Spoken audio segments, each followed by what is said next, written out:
Hey there, sleepyheads. Welcome back to the channel. In the quiet streets of Quahog, where the pastel-colored houses stand neatly in rows and the Atlantic breeze carries the faint scent of salt and coffee from the morning diners, there's always something brewing just beneath the surface. Sometimes it's loud, chaotic, and completely ridiculous. But sometimes, if you look closely, it's the smaller, quieter stories that hold the real intrigue. The Griffin house looks just like it always does, a pale yellow two-story home with a welcoming front porch and that familiar red door, but behind the windows, there's a gentle hum of activity that feels different. This isn't the usual scatter of cereal bowls and last-minute scrambling to find shoes before heading out. This is one of those rare mornings when the house feels still. Upstairs, in the slightly messy but unmistakably lived-in bedroom, Peter Griffin lies sprawled across his bed, one leg dangling lazily over the side, snoring in the way only Peter can, a combination of heavy breathing, occasional sputters, and random mumbles about food or movies he saw in the 80s. Stewie, surprisingly, is also asleep beside him, though in his own tiny baby way, tucked under the covers with a small frown as though he's annoyed that dreams can't be perfectly curated. This odd pairing in the same bed is unusual enough to spark curiosity, and that's where our story begins. It's not just about Peter and Stewie, though they're at the heart of it, but about those rare, strange moments when the Griffin family's bonds shift into unexpected territory. Peter and Stewie are in many ways opposites. Peter, with his boisterous, impulsive nature and questionable logic, tends to barrel through life without too much concern for consequences. Stewie, on the other hand, operates like a tiny mastermind, precise, calculating, and perpetually unimpressed with the intelligence levels of those around him. Yet every now and then circumstances throw them together in ways that blur their differences. This episode dives into one of those circumstances, not the kind involving wild adventures, interdimensional portals, or Peter accidentally destroying city property. Again. No, this one is subtler. It's about the strange comfort of finding an unlikely companion when the world outside feels just a little too chaotic. Downstairs, the living room is scattered with last night's evidence of a family movie marathon. Empty popcorn bowls, half-finished sodas, and blankets draped over the couch like sleepy ghosts. Meg's shoes are on the coffee table, a decision Lois will certainly have words about later. Chris's hoodie is slumped in a heap near the TV, and Brian's collar lies discarded on the armchair for reasons best left uninvestigated. The marathon had been Peter's idea, though he claimed it was family bonding time, when in reality he wanted an excuse to watch back-to-back 80s action movies without Lois interrupting. Stewie naturally had his own reasons for joining, mostly to critique the unfathomable lack of plot cohesion in said movies. But somewhere between the second and third film, fatigue caught up with them. One by one, the family members drifted off to bed, except Peter and Stewie, who decided to move upstairs and finish the night's entertainment in the bedroom so they could stretch out properly. What happened after that? Well, that's the thread we'll be pulling on in this chapter. Because while the image of Peter and Stewie sleeping in the same bed might seem like an oddball sight gag at first, there's a softer story hidden beneath it. A story about comfort, shared moments, and the unspoken ways family members can end up helping each other without even realizing it. When Peter wakes first, the room is still cloaked in early morning shadows. The curtains are half drawn, letting in just enough light to create faint outlines the edge of the dresser, the soft slope of the nightstand lamp, the barely visible shape of Stewie's small head against the pillow.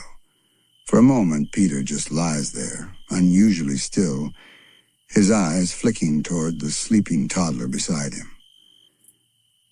chaos of Griffin family life, Peter doesn't often stop to think. But every now and then, a quiet moment like this sneaks up on him and something in his brain shifts gears. Maybe it's the sight of Stewie sleeping so peacefully, no sarcastic remarks, no scheming expression, just a kid in the middle of his dreams. Or maybe it's because, deep down, Peter knows that these moments don't last forever. Kids grow up. Mornings change.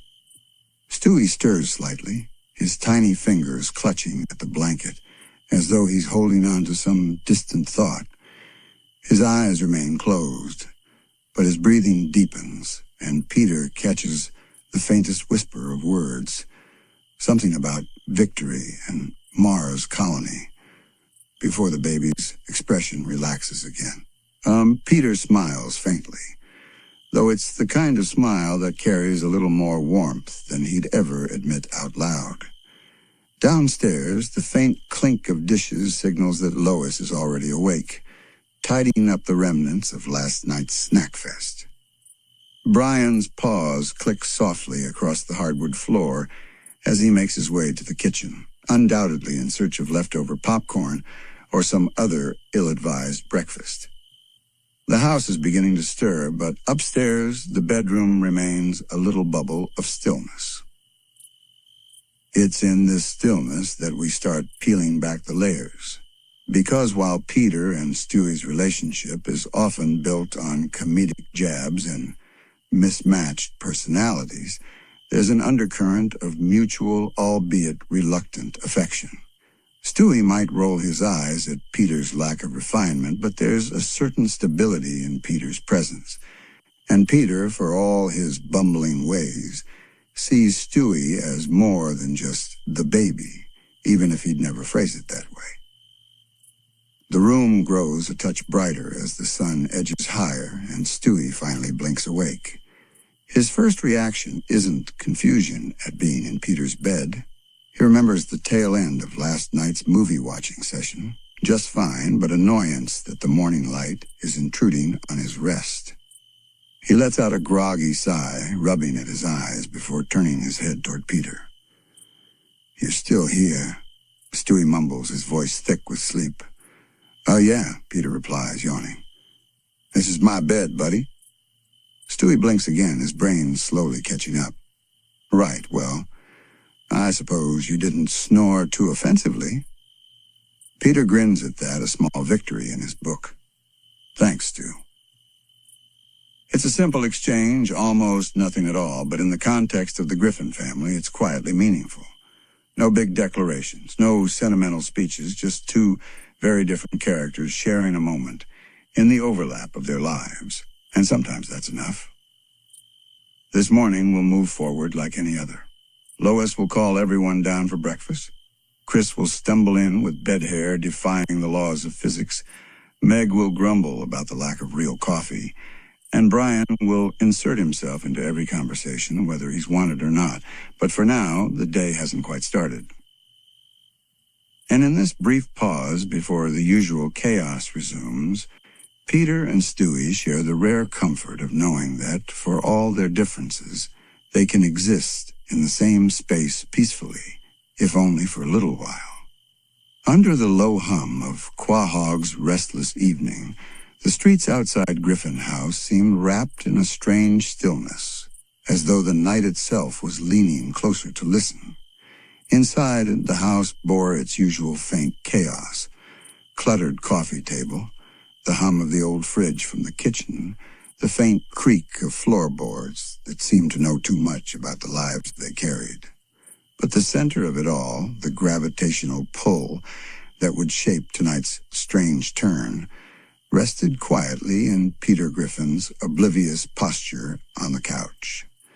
Peter was sprawled out, snoring with the erratic rhythm of one mid-dream battle, muttering fragments like "more pancakes" and "don't tell Lois." His left foot twitched every few seconds as if chasing some invisible prey in his subconscious. Across from him, Stewie sat upright, hands folded, his usual cold calculation. muted into something almost meditative. But his eyes, those sharp, perpetually observant eyes, were fixed not on the television, but on Peter himself. This wasn't one of Stewie's usual nights of plotting elaborate schemes of destruction or time travel. No, tonight was different.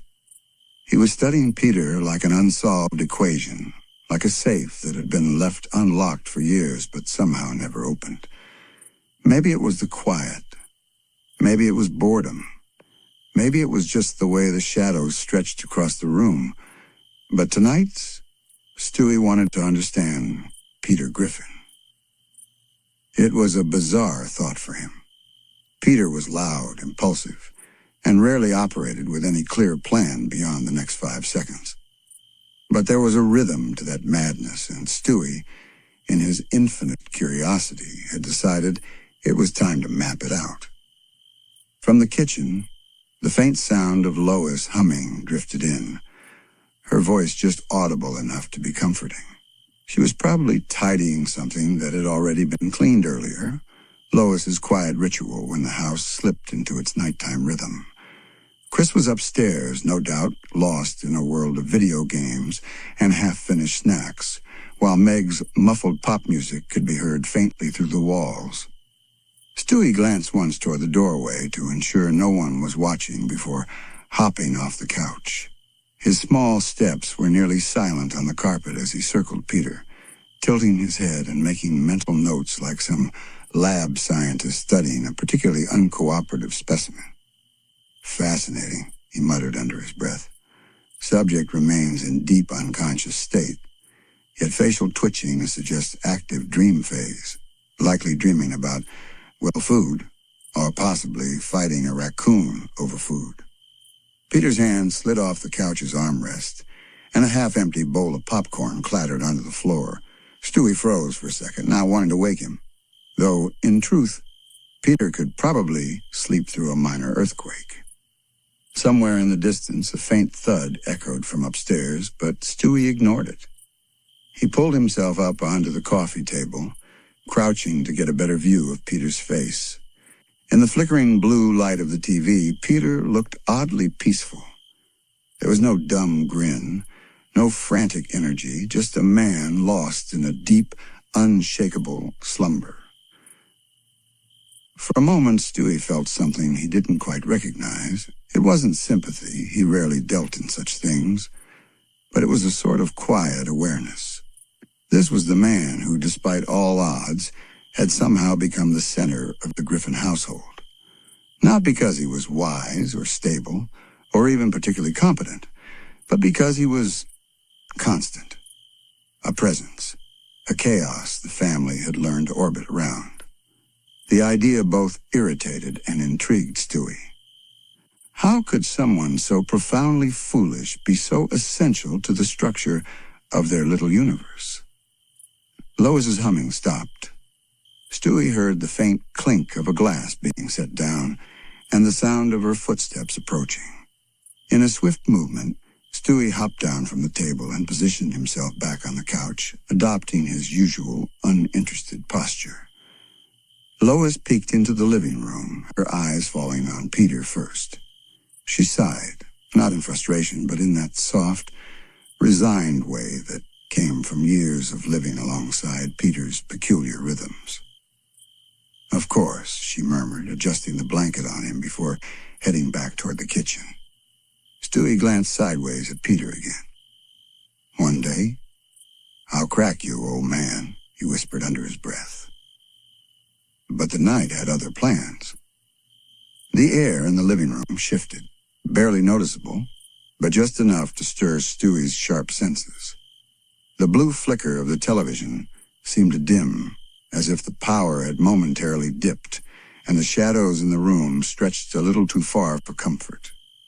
A low hum, not from any appliance, seemed to vibrate through the floor. Stewie sat upright. This wasn't part of his experiment. He scanned the corners of the room, his logical mind racing through explanations. Power fluctuation, electrical interference, time-space anomaly. The hum grew faintly louder, and Peter, still asleep, mumbled something about giant waffles. From the hallway, the shadows seemed to thicken, almost like ink bleeding into water. Stewie narrowed his eyes. Oh, splendid. Either I'm about to be abducted by aliens, or the living room is collapsing into some hell dimension. Again. Peter shifted in his sleep, pulling the blanket tighter around himself, and he remained blissfully unaware. Stewie debated waking him, but quickly decided against it. Peter awake in a strange situation usually led to exponentially more chaos. The hum stopped as abruptly as it had begun. The shadows snapped back to normal, the TV light returned to its usual glow, and the room was quiet again. Too quiet. Stewie slowly eased himself off the couch once more, padding toward the hallway. He peered around the corner. Nothing. Just the dim outline of the staircase and the faint light spilling from the kitchen. But his gut told him something had shifted. Not just in the house, but in the air around them. Peter snorted loudly behind him, startling Stewie into spinning around. The man was still asleep, now mumbling something about riding dolphins through a mall. Stewie exhaled sharply.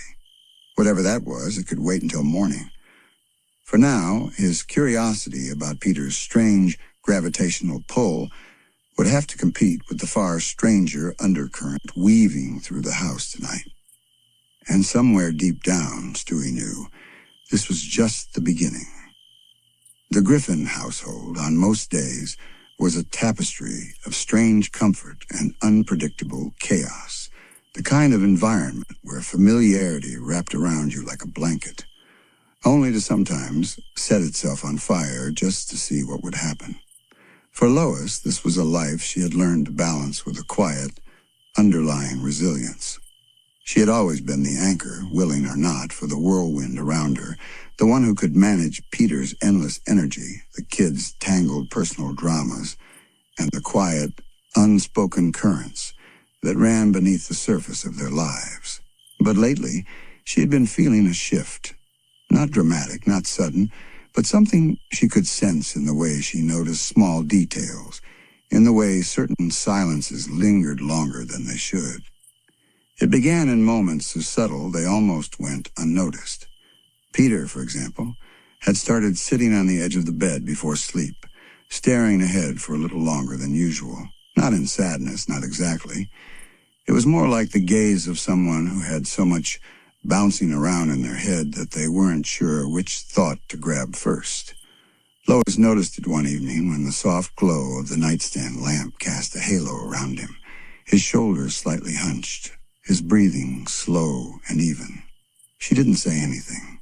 Sometimes speaking would break the spell of quiet, and she wasn't sure if the magic of those moments came from sharing them or from letting them exist without interruption.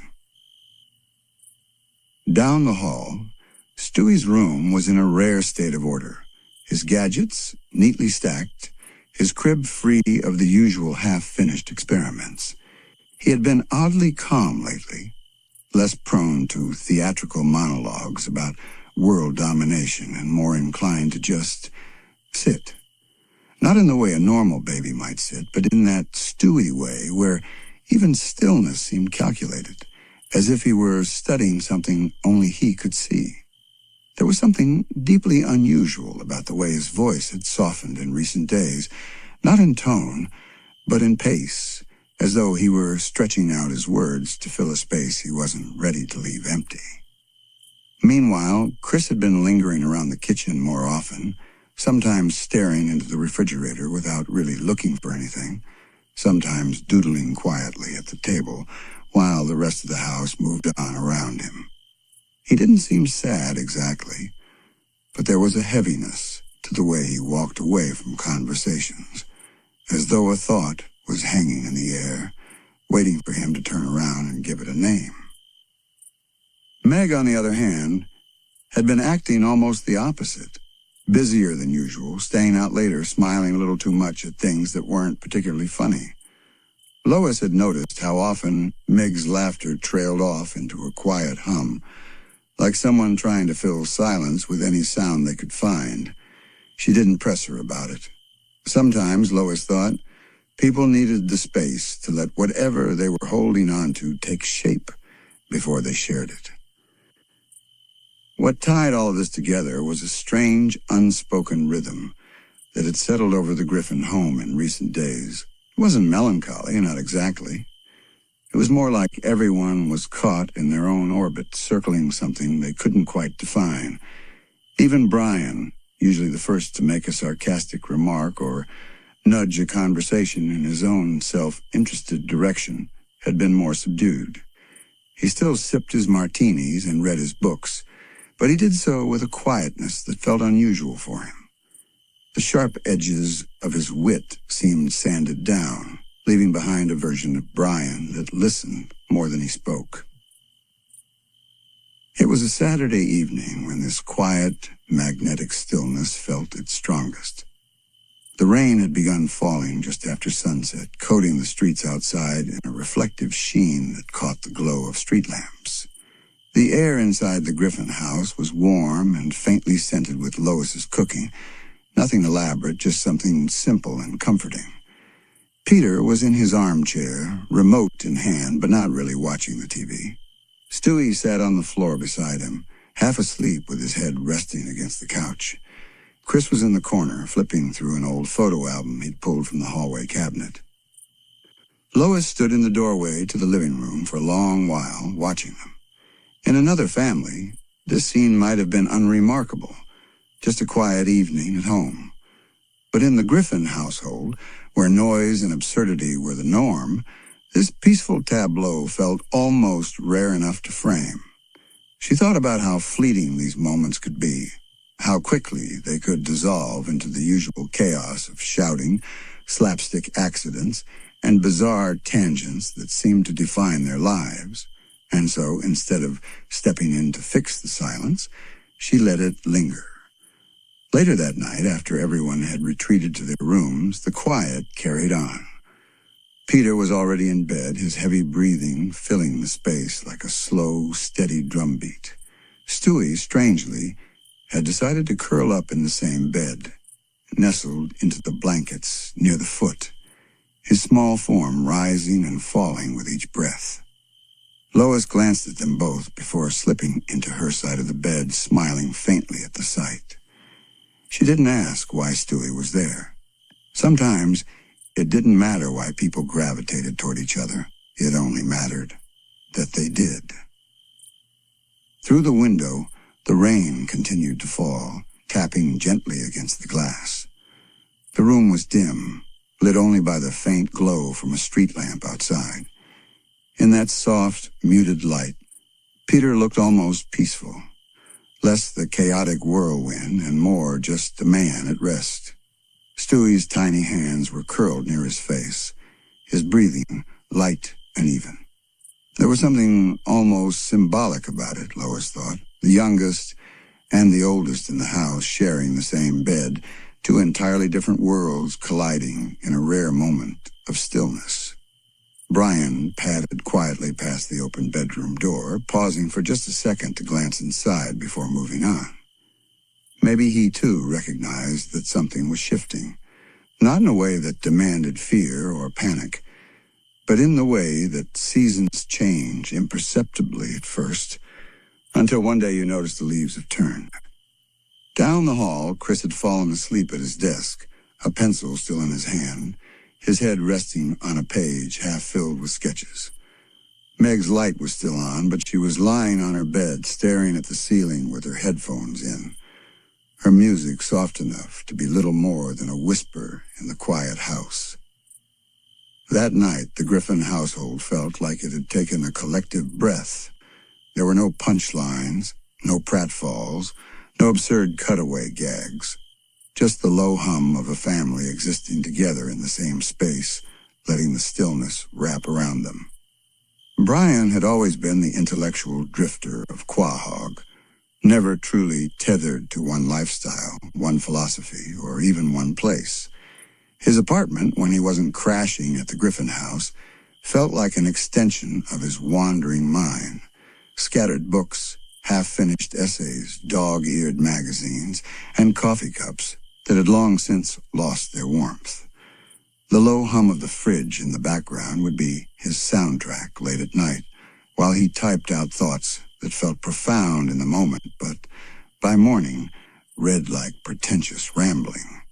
Yet for all his cynicism and sharp commentary, there was something deeply human, ironically, in Brian's flaws. He carried an ego large enough to fill the drunken clam, but beneath it, there was a gnawing insecurity, a quiet craving to be seen, understood, maybe even loved without conditions. It's this paradox that made Brian so fascinating. One moment, he'd be mocking someone for their lack of sophistication, and the next, he'd be doing something petty and embarrassingly impulsive. Tonight, though, the mood was different. A rainstorm had rolled into Quahog, tapping gently against the window panes, muting the outside world. Brian sat at the Griffin kitchen table, his glass of wine swirling absent-mindedly in his paw. Across from him, Peter was nursing a beer, his eyes fixed on the condensation trickling down the side of the bottle. Stewie sat between them in his high chair, munching on a small cracker, looking between the two adults like a referee unsure when to blow the whistle. "You know," Peter started, his voice carrying that rare tone that meant he was thinking about something real. "When you've got the house all quiet like this, you start wondering how much of your life you've just been coasting." Brian raised an eyebrow. "That's unusually self-reflective for you, Peter. Are you dying?" Peter shrugged. Probably. But nah, I'm serious. Think about it, Brian. How much of our time do we spend just waiting for the next dumb thing to happen? We're not really driving the car. We're just passengers. Stewie licked the last of his cracker crumbs from his fingers. "Speak for yourself. I've been meticulously plotting my own destiny since birth. You two, however, are the embodiment of entropy." The moment hung in the air a bit longer than usual. Maybe it was the rain. Maybe it was the wine. Or maybe they'd all just reached a point where laughing things off wasn't enough for the night. Brian took a slow sip. "You know, that's the thing about coasting. You don't realize you're doing it until you finally stop. Then suddenly, every moment of stillness feels heavier." Stewie smirked. "How poetic. Did you write that in one of your rejected New Yorker submissions?" Brian rolled his eyes but didn't bite back. For once, the jab didn't land with irritation. It simply floated away into the rhythm of the rain. It wasn't long before Lois padded into the kitchen, her robe tied loosely at the waist, her hair tucked behind her ears. She leaned against the doorway, smiling softly at the strange little tableau. "You three are awfully quiet tonight. What's going on?" Peter shrugged. "Just talking about life and how we're all just meat in a cosmic stew." Lois blinked. "Right, well, don't stay up too late, and tomorrow's a long day." She kissed Peter on the head, ruffled Stewie's hair, and even gave Brian's shoulder a squeeze before heading back upstairs. As her footsteps faded, Peter leaned closer to Brian and Stewie. "See? That's what I mean.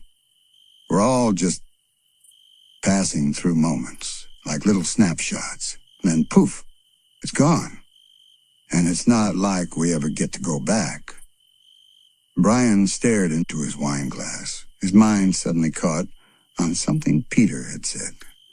Passing through moments. It was a familiar concept to him, one he'd written about in essays he never finished. But hearing it from Peter, of all people, made it stick differently. Stewie tilted his head.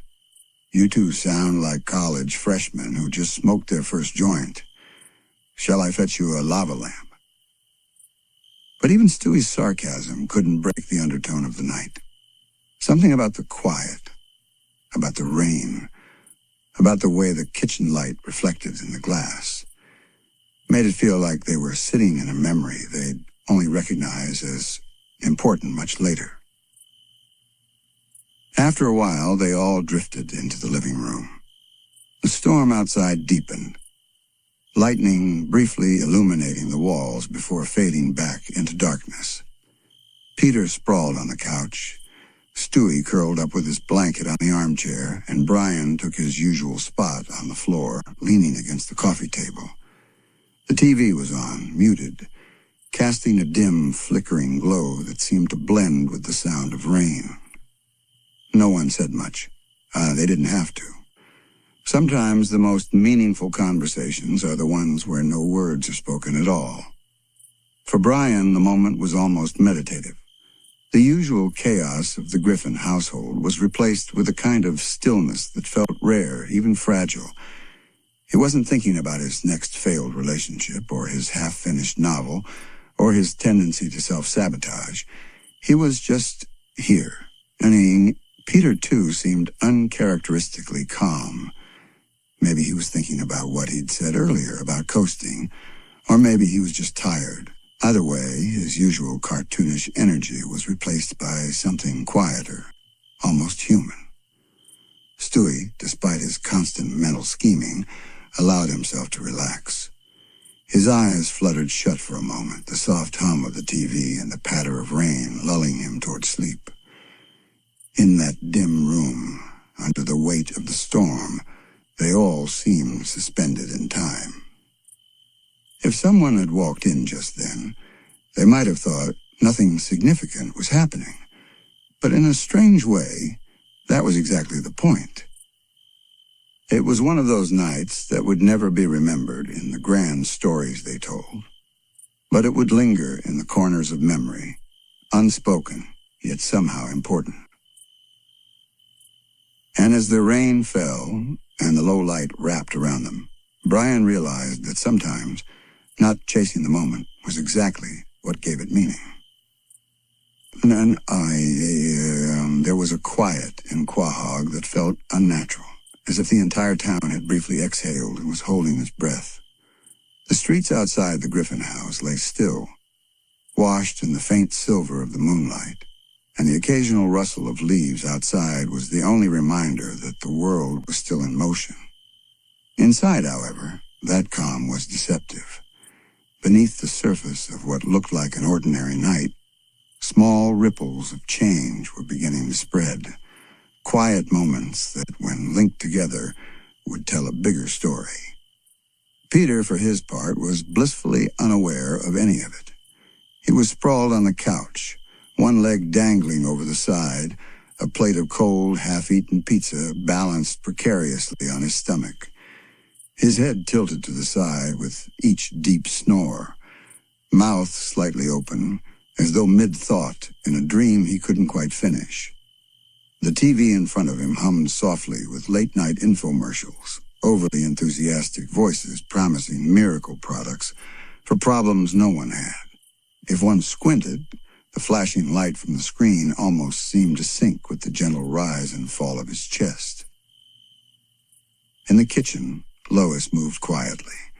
She was stacking dishes from dinner earlier, her movements slow but deliberate. Every clink of ceramic against ceramic was muffled, like she didn't want to disturb the strange, delicate stillness that had settled over the house. Every so often, she'd glance toward the living room to check on Peter, almost smiling at the sight of him asleep like a child. But the smile would fade quickly. She had been around him long enough to know that these peaceful moments rarely lasted. Something, be it a strange idea, a half-baked scheme, or sheer chaos, was always waiting around the corner with Peter Griffin. Upstairs, Stewie sat in his room with his back against the headboard of his crib.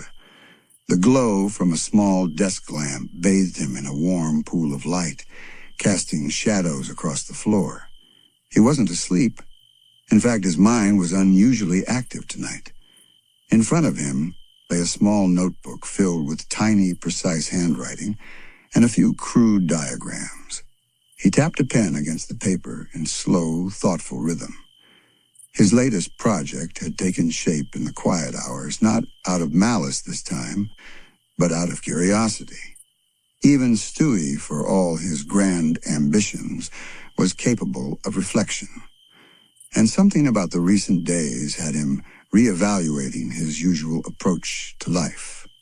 Brian lay curled up at the foot of the crib, his breathing slow and steady. The occasional twitch of his paws hinted at some dream he was caught in, probably something involving tennis balls and inexplicably sophisticated cocktails.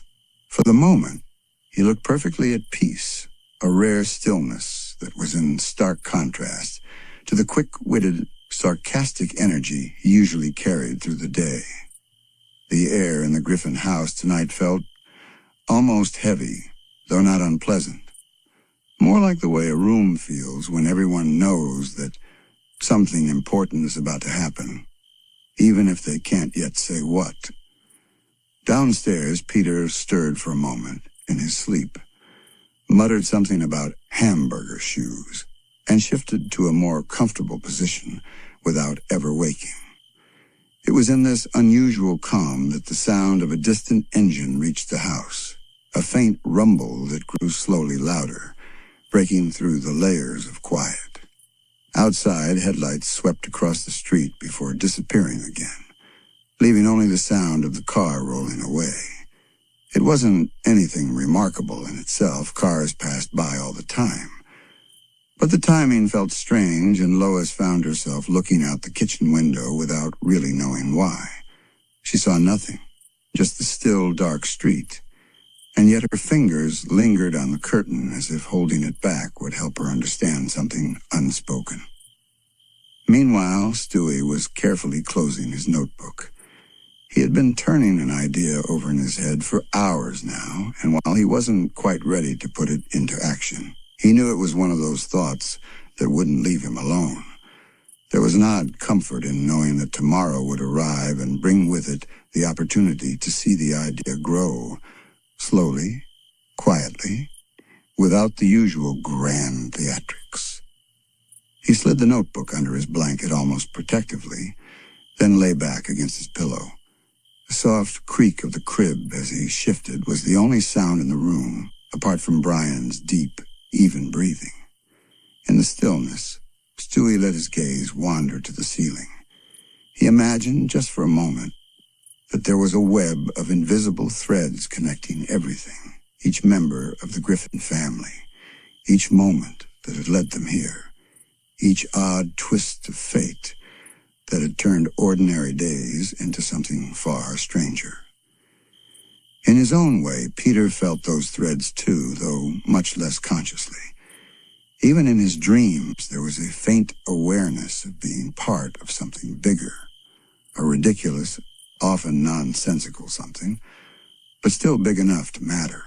Tonight, though, that awareness was buried under layers of absurd dream logic. He was on a giant roller coaster shaped like a sandwich, with Quagmire in the seat ahead of him yelling, "Giggity!" at every turn. The clock on the wall ticked steadily toward midnight. The Griffin house was a patchwork of small, isolated worlds. Lois in the kitchen, Peter on the couch, Stewie in his crib, Brian curled nearby.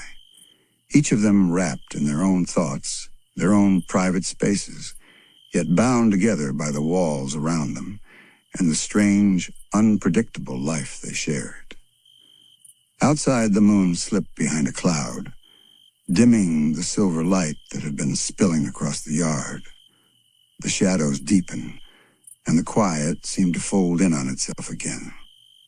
If there was something waiting in the next few days to disrupt this fragile balance, it gave no hint tonight.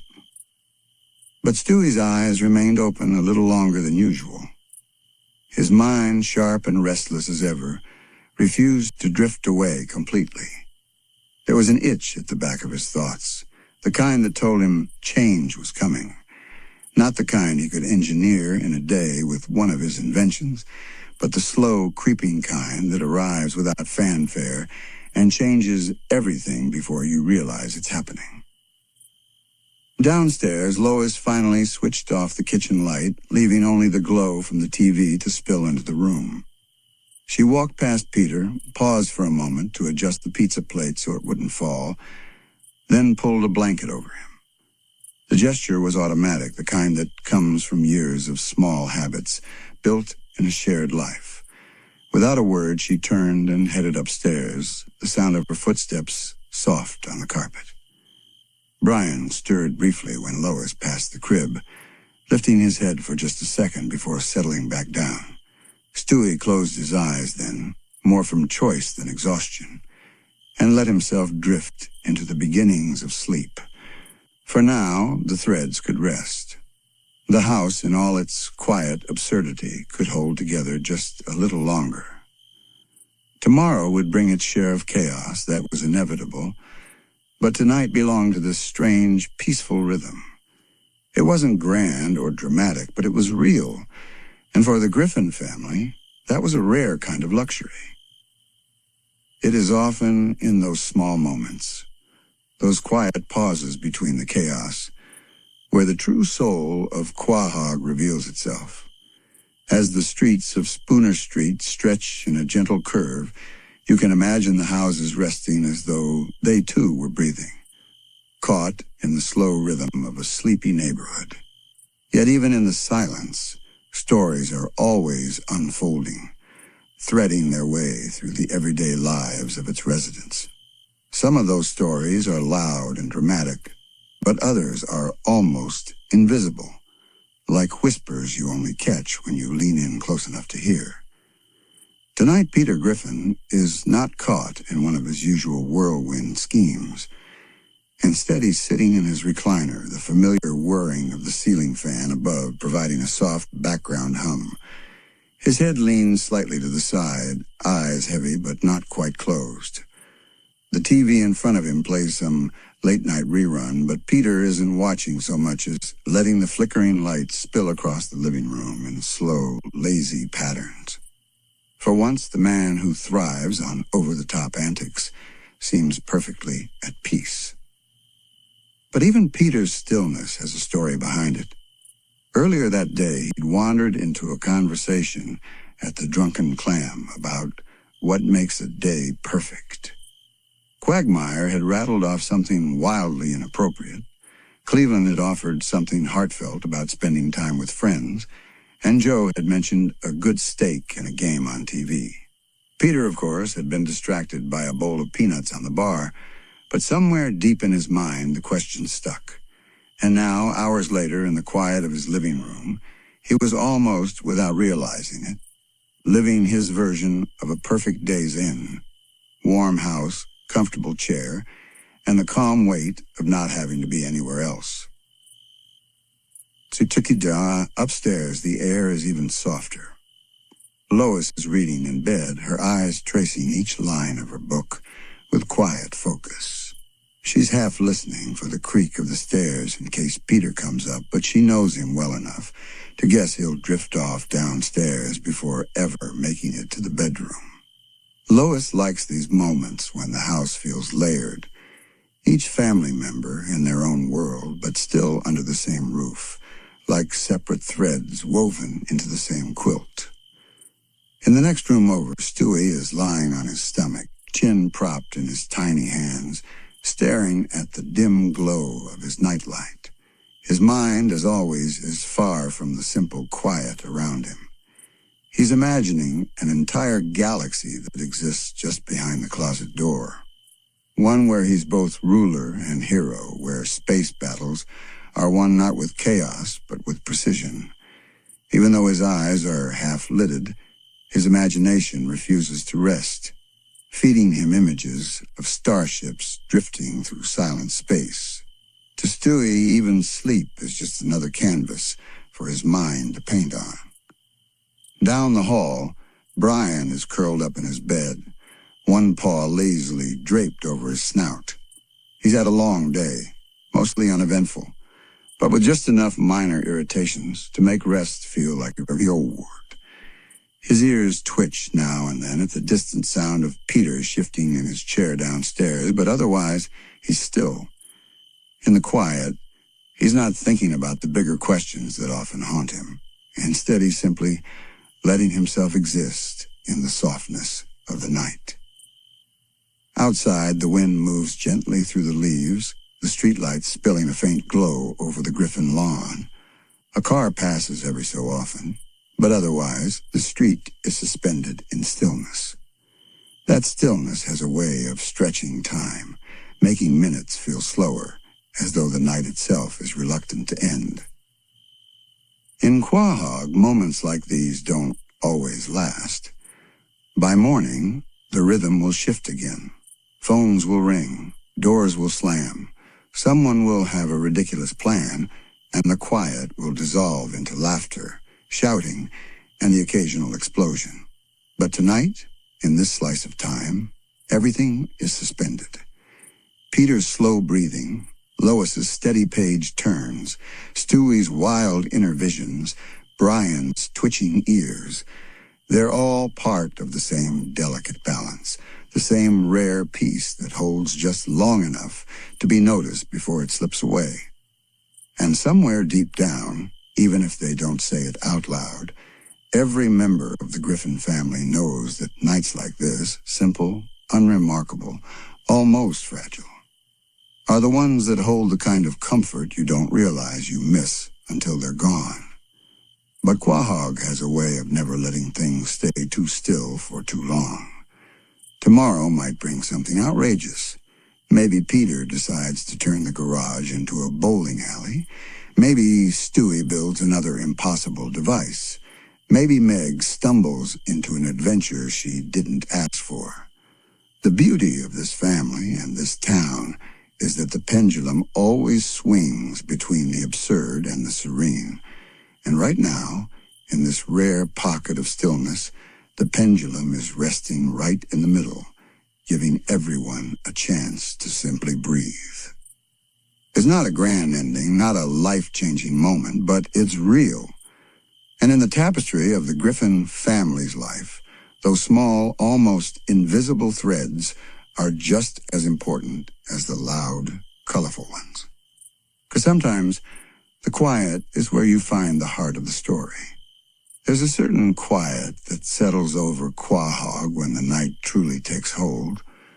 A soft, almost velvety stillness that seems to soak into the very walls of the Griffin house.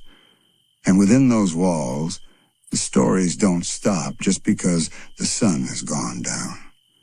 They curl in the corners, whisper in the half-lit hallways, and drift in the spaces between heartbeats. Tonight, that quiet wraps itself around the house like a heavy blanket, as if holding on to the secrets it's collected over the years.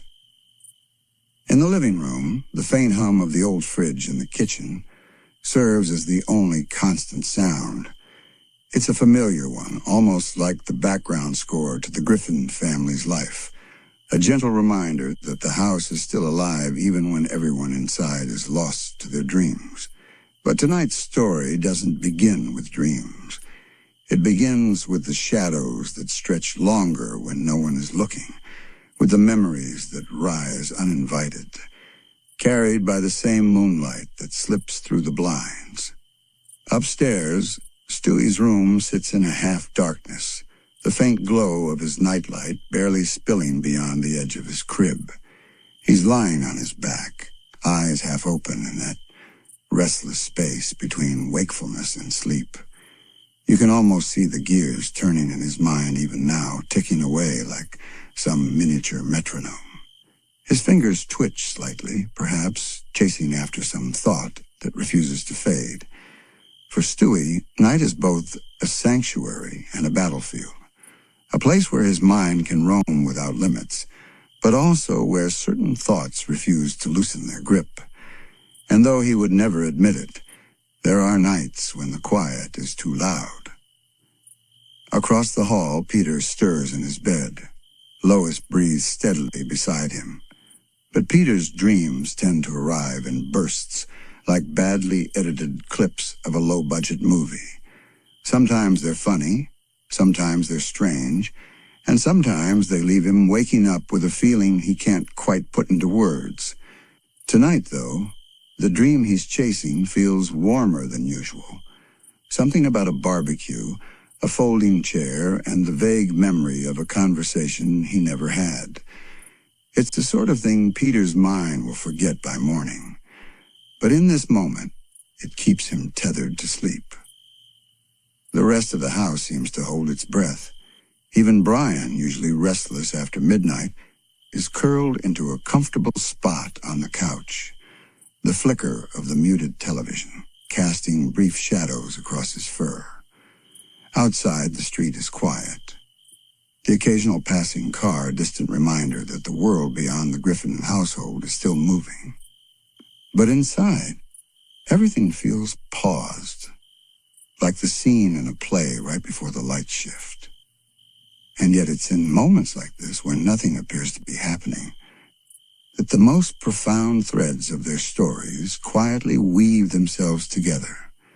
Stewie, in his half-conscious state, feels the weight of a thought he can't quite define. It's not about world domination tonight, nor about his endless schemes. Instead, it's something smaller, something that sits right behind the stern look in his eyes, a soft, almost imperceptible longing for the kind of connection that isn't plotted, isn't planned, and isn't part of any grand design. Meanwhile, Peter's mind, though tangled in the nonsense of dream logic, drifts towards something oddly similar. In that vague barbecue dream, there's a table he's sitting at, and he's not entirely sure who's there with him. But he knows it's someone who matters, someone who makes him feel like the world doesn't need fixing. Even in his sleep, the idea lingers, wrapping around him with the same comfort as the blanket pulled up to his chin. It's strange, isn't it? How two people, one a man in his middle years with a tendency toward chaos, the other a baby with ambitions far too large for his size, can both be touched by the same quiet kind of yearning, even if neither of them could name it. Maybe it's the house itself, holding on to their shared moments and letting them seep into the night air. Or maybe it's just the way people, no matter how different, end up carrying echoes of each other in unexpected ways. Downstairs, the muted television shifts to a static-filled infomercial, but no one notices.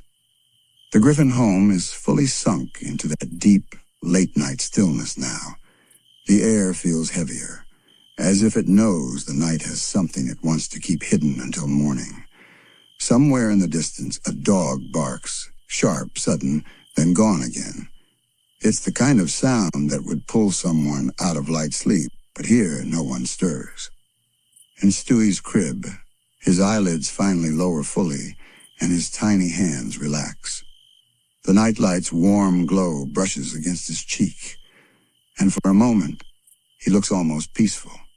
No schemes, no blueprints, no grand declarations. Just a small child drifting further into sleep, completely unaware that Peter, only a few feet away across the hallway, is doing much the same, each caught in their own private, unremarkable dream. But the thing about nights like these is that they often carry more weight than they let on. They don't come with dramatic revelations or thunderclaps. They're quiet, subtle, moments you might forget by the time the sun rises. And yet, these moments have a way of settling into the walls, into the rhythm of the house, waiting for the right time to resurface. Sometimes they return in the form of a laugh shared at the breakfast table, or a glance exchanged in passing, or even a fleeting sense of déjà vu. For now, though, the house simply holds them. It wraps around the Griffins like a silent promise that even in the messiest, loudest, most absurd moments of their lives, there will always be nights like this. Nights when the world outside can wait, when the chaos is put on pause, and when the only thing that matters is the soft, steady sound of breathing in the dark. Somewhere between dream and waking, the faintest ripple passes through Peter's mind, a hazy image of Stewie sitting across from him at that imagined barbecue table, holding a juice box like it's the most important drink in the world. Peter doesn't dwell on it. In dreams, nothing needs explaining. But maybe, just maybe, some part of him knows that the connection between them runs deeper than either is willing to say when the sun is up. The night goes on, unhurried, unconcerned. Outside, the moon drifts higher, its light stretching in long silver lines across the lawn. Inside, the refrigerator hums.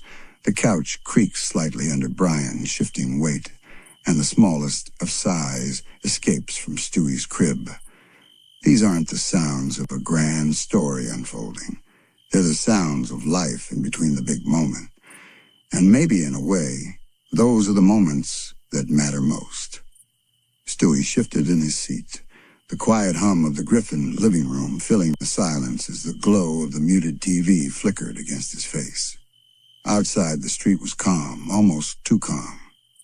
That was when he noticed Peter, sprawled across the couch, a bag of half-eaten cheese puffs resting on his chest, his snores irregular, like a faulty air conditioner. Stewie tilted his head, studying his father as though he were some strange creature whose existence defied explanation. He wasn't sure what was more baffling, how someone could sleep through the sound of their own chaotic breathing, or how Peter managed to live life in a perpetual state of harmless oblivion. Brian padded into the room, eyes still heavy from his own nap. "You're still here?" he muttered, yawning. Stewie didn't even glance up. "Oh, believe me, if I had anywhere better to be, I'd have been gone ages ago. Unfortunately, I'm stuck observing the creature in its natural habitat." He gestured toward Peter with a dramatic flourish. Brian smirked. "You know, you could just leave him alone." Stewie scoffed. "Leave him alone? This is anthropology, Brian. I'm documenting the sleeping habits of the common suburban oaf." Brian rolled his eyes, but sat down anyway, reaching for the remote. He didn't change the channel, though, just stared at the screen with that quiet stillness that sometimes crept into their late-night moments. Stewie felt it, too. The house was oddly still. The muffled sound of Lois upstairs moving around in the kitchen faintly made its way down, but otherwise there was just the ticking of the wall clock and Peter's snoring. Stewie glanced back at his father again. There was a strange comfort in that noise, though he would never admit it out loud. "You know," Brian said after a moment, "he really does love you in his own way." Stewie didn't respond right away. His gaze lingered on Peter's relaxed face, the way his hands still clutched the snack bag even in sleep, as if letting go would mean losing something important. "Love?"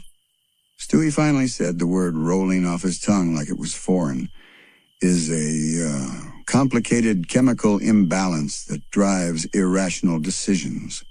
Brian gave him a look. "Or," he countered, "it's just love." Stewie pretended not to hear him. But something about the simplicity of Brian's words hung in the air like a scent you couldn't quite place. He turned back toward the TV, though the images flashing across the screen didn't register. Peter stirred slightly, muttering something unintelligible, and Stewie caught himself leaning forward a little, as if to catch it. For a brief moment, he wondered if Peter dreamed about him, about Lois, about all of them, or if Peter's dreams were just endless loops of chicken fights and beer commercials. Brian noticed the slight shift in Stewie's expression, but said nothing.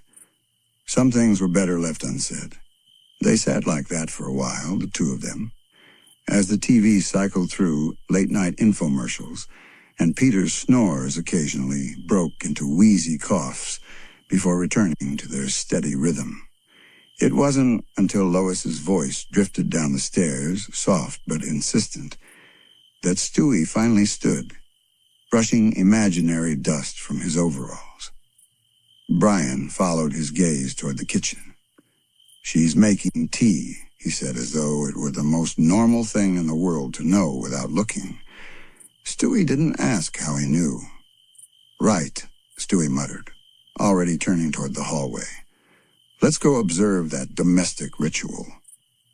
But even as he walked away, he took one last glance over his shoulder at Peter. The sight was the same. Mouth open, crumbs on his shirt, TV glow flickering over his face. And yet, something about it felt safe. The kitchen smelled faintly of chamomile and toast.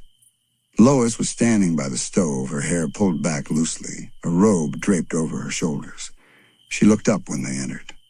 "Oh, hey, you two," she said, her voice warm and quiet, like she was afraid to disturb the peace of the house. "Couldn't sleep?" Brian shook his head, but Stewie simply climbed onto a chair without answering. Lois handed him a small mug of warm milk without a word, and for a moment, Stewie stared at it, caught off guard by the gesture.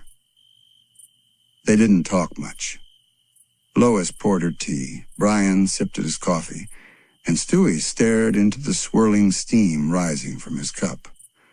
The silence was comfortable, like the kind that only happens when everyone is too tired to keep up pretenses.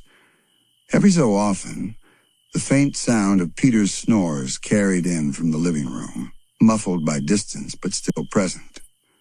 Lois glanced toward the noise, a small, almost imperceptible smile tugging at her lips. Stewie noticed. He didn't comment, but in his mind he stored it away, the way her expression softened, the way her posture eased, just from hearing him. It made him wonder if maybe, in her own way, she needed that sound as much as he didn't realize he did. He took a sip of the milk, letting the warmth spread through him, and thought, perhaps Brian's simpleton theory on love has some merit after all. Time moved slowly in that dim kitchen. The clock's ticking now, the only true indicator that the night was passing. When Lois finally set down her empty mug and stood, she moved with the kind of quiet care of someone who didn't want to wake a sleeping child, even though in this case, it was a sleeping husband. Stewie hopped down from the chair, following her toward the stairs. Brian stayed behind, leaning against the counter, his gaze distant, lost in some private thought. Lois peeked into the living room as they passed, her smile deepening slightly when she saw Peter still in the same position, now hugging the empty snack bag like it was a pillow. She adjusted the throw blanket over him before heading upstairs, Stewie trailing at her side. For just a second, Stewie looked back again, and the sight was exactly as it had been before. But now it seemed less like an observation and more like a memory already in the making. The night was still, yet in the quiet streets of Quahog, nothing ever truly stayed still for long. In the Griffin household, the gentle hum of the refrigerator in the kitchen and the occasional creak of the old floorboards upstairs gave the home its own restless rhythm, as though the house itself was always listening. In the dim light of the living room, a few family photographs sat askew on the walls, the frames crooked from years of Peter's less-than-gentle dusting. One photo in particular caught the eye. Meg, in middle school, smiling awkwardly, in a dress she clearly didn't choose herself. Lois had insisted she looked beautiful that day, and Meg had smiled for the camera, but anyone who knew her could see the stiffness in her eyes. That photograph now seemed like a fossil, a remnant of a younger Meg, still learning how to carry the weight of her own existence in a family that didn't always notice when she stumbled. But tonight's story wasn't about a photograph.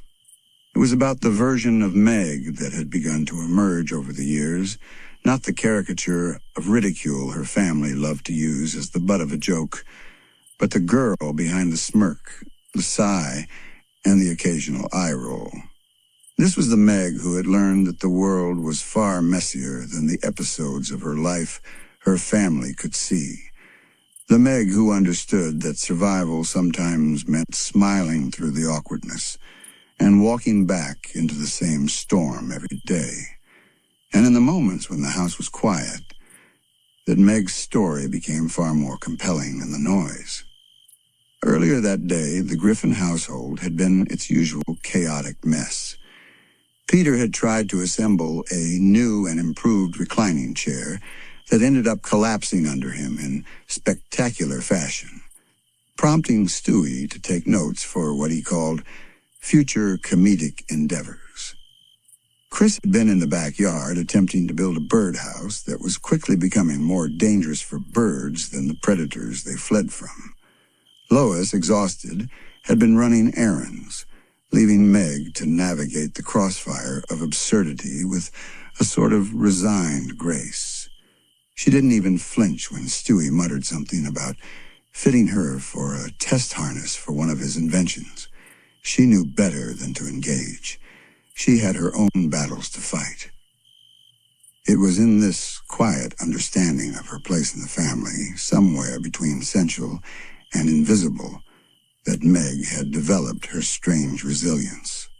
People who didn't know her might mistake it for passivity, but those who looked closer could see the careful way she absorbed the chaos, learned its rhythms, and found her own breathing space within it.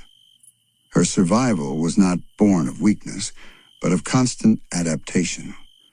And that skill, oddly enough, was starting to bleed into other areas of her life.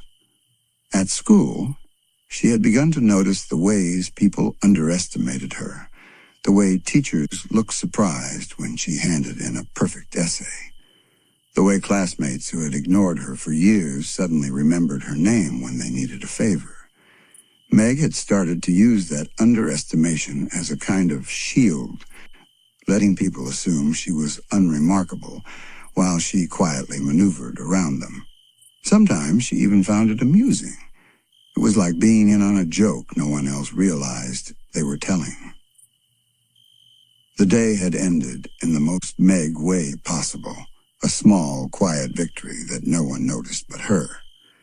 A debate in class had gone sideways when a particularly loud student started making ridiculous points about social media being the greatest invention in human history. Normally, Meg might have stayed quiet, waiting for someone else to counter. But today, something in her snapped. She spoke up. Her voice was steady and her points sharp. She dismantled his argument piece by piece, and when the teacher smiled and said, "Well said, Meg," she felt something bloom in her chest. It wasn't validation. She wasn't foolish enough to think one compliment erased years of being overlooked, but it was a reminder that she could speak and be heard when she chose to. Now, hours later, as the house settled into its nighttime hush, Meg found herself in her room, sitting cross-legged on the bed.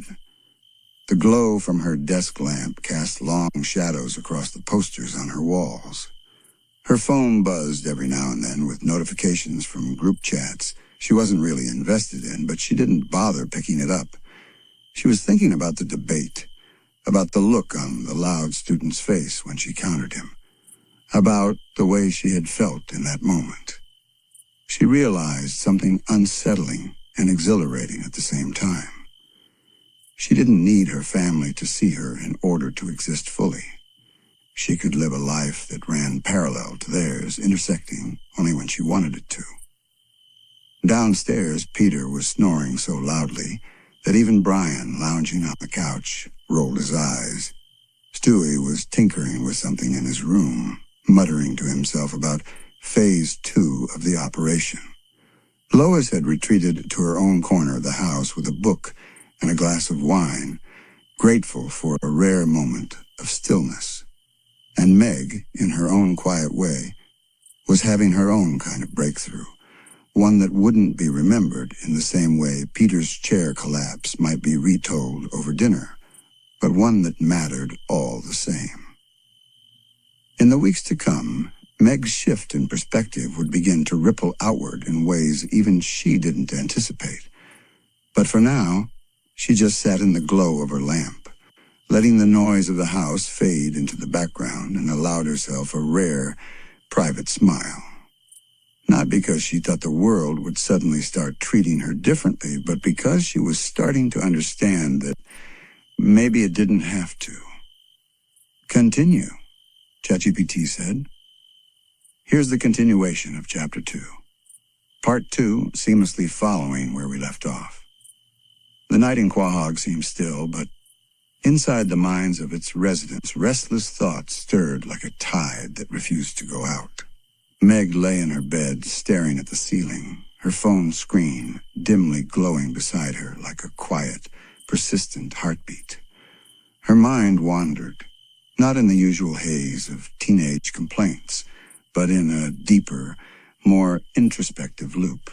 She thought about how much had changed in her life without her really noticing.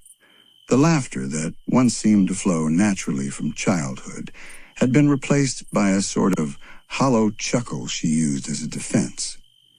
And yet there were still those rare moments where a flicker of that genuine joy managed to escape, usually when she least expected it.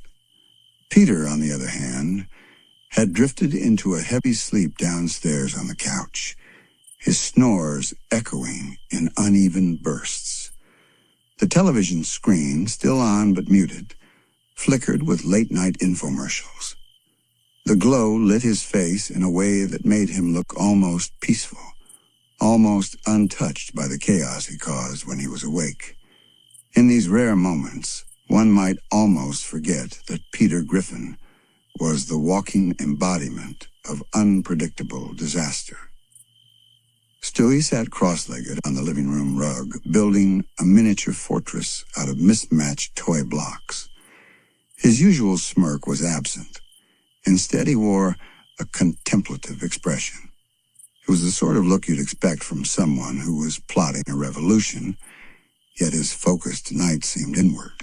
He paused, turning his gaze toward Peter, watching him sleep. Stewie's mind was a labyrinth, and Peter was an oddly central figure in it. For all his flaws, and they were many, Peter was still the anchor to a part of Stewie's identity that he couldn't entirely define. Upstairs, Lois was sitting on the edge of her bed, brushing her hair absent-mindedly. She was listening, not for any particular sound, but for the absence of one. No shouts, no chaos, no sudden loud crash, followed by a sheepish oops. The house felt too calm, and Lois had learned that calmness in the Griffin household was often a prelude to something unexpected. She thought about Meg, about how often she'd dismissed her daughter's complaints, chalking them up to teenage melodrama. She thought about Stewie, whose brilliance sometimes frightened her more than it impressed her. And Peter, well, she thought about Peter the way one thinks about a thunderstorm, inevitable, unpredictable, and impossible to control. Brian sat at the kitchen table, a half-finished drink in front of him, staring at the open back door. He wasn't sure when he'd opened it, but the cool night air drifting in made the room feel lighter. He sipped his drink slowly, his mind replaying old conversations he'd had with each member of the Griffin family. If you lived in this house long enough, you began to see the unspoken connections between them, threads that tied them together even when they seemed at odds. He thought about how those threads were fragile, easily frayed, yet they held. Always, they held. Meg rolled onto her side and glanced at her phone. A text from an old friend she hadn't spoken to in months blinked on the screen. She hesitated before opening it. It was nothing dramatic, just a simple, "Hey, how's life?" But something about it caught her off guard. She typed out a quick reply, but before she hit send, she deleted it and stared at the blank screen again. It wasn't that she didn't want to respond, it was that she didn't know how to sum up her life in a way that wouldn't sound either boring or painfully honest. Downstairs, Stewie finally abandoned his fortress and wandered toward Peter. He climbed up onto the couch and sat beside his father, just looking at him for a long moment. It wasn't affection, not exactly, but there was a familiarity there, a sense that Peter's presence, for all its absurdity, was a constant in a world that rarely made sense. Stewie leaned back, the flickering light from the TV casting strange shadows across the room. Outside, the neighborhood was quiet, save for the distant sound of a passing car. The wind moved through the trees with a soft, almost melodic rustle. It was the kind of night that seemed to stretch out endlessly, like time itself had decided to slow down, if only for a moment. In the kitchen, Brian finally stood up and closed the back door. He turned off the light, letting the faint glow from the living room guide him. Passing by, he glanced at Stewie and Peter on the couch, a small, wry smile tugging at the corner of his mouth. There was something oddly comforting about the sight. Two completely mismatched beings sharing the same space in perfect, unconscious stillness. Lois put her brush down and stood by the window, looking out into the night. She didn't know why, but she felt a pull toward the idea that something was about to change. Maybe it was intuition, or maybe it was just the natural rhythm of life in Quahog. Either way, she knew the stillness wouldn't last. It never did. But for now, she let herself enjoy it. The fleeting peace, the strange harmony that came from knowing that, for at least this one night, everyone in the house was safe together and, whether they admitted it or not, connected. Meg closed her eyes and let the quiet wrap around her. She wasn't sure what tomorrow would bring, but for now, the world outside could wait. Somewhere deep in the house, Peter's snores shifted into a soft mumble. Stewie muttered something unintelligible in his sleep, and the faint hum of the refrigerator filled the background. It was imperfect, messy, and loud in its own way, but it was home. The room seemed to settle into a quiet hum, as though the air itself had grown weary from the day's many small upheavals. Outside, the wind traced lazy patterns against the siding of the Griffin house, brushing past the corners as if it had somewhere better to be, but couldn't quite leave yet. Stewie's room remained dim, the light from the hallway muted into a faint golden sliver beneath the door, just enough to shape the edges of the furniture, without giving away too much detail.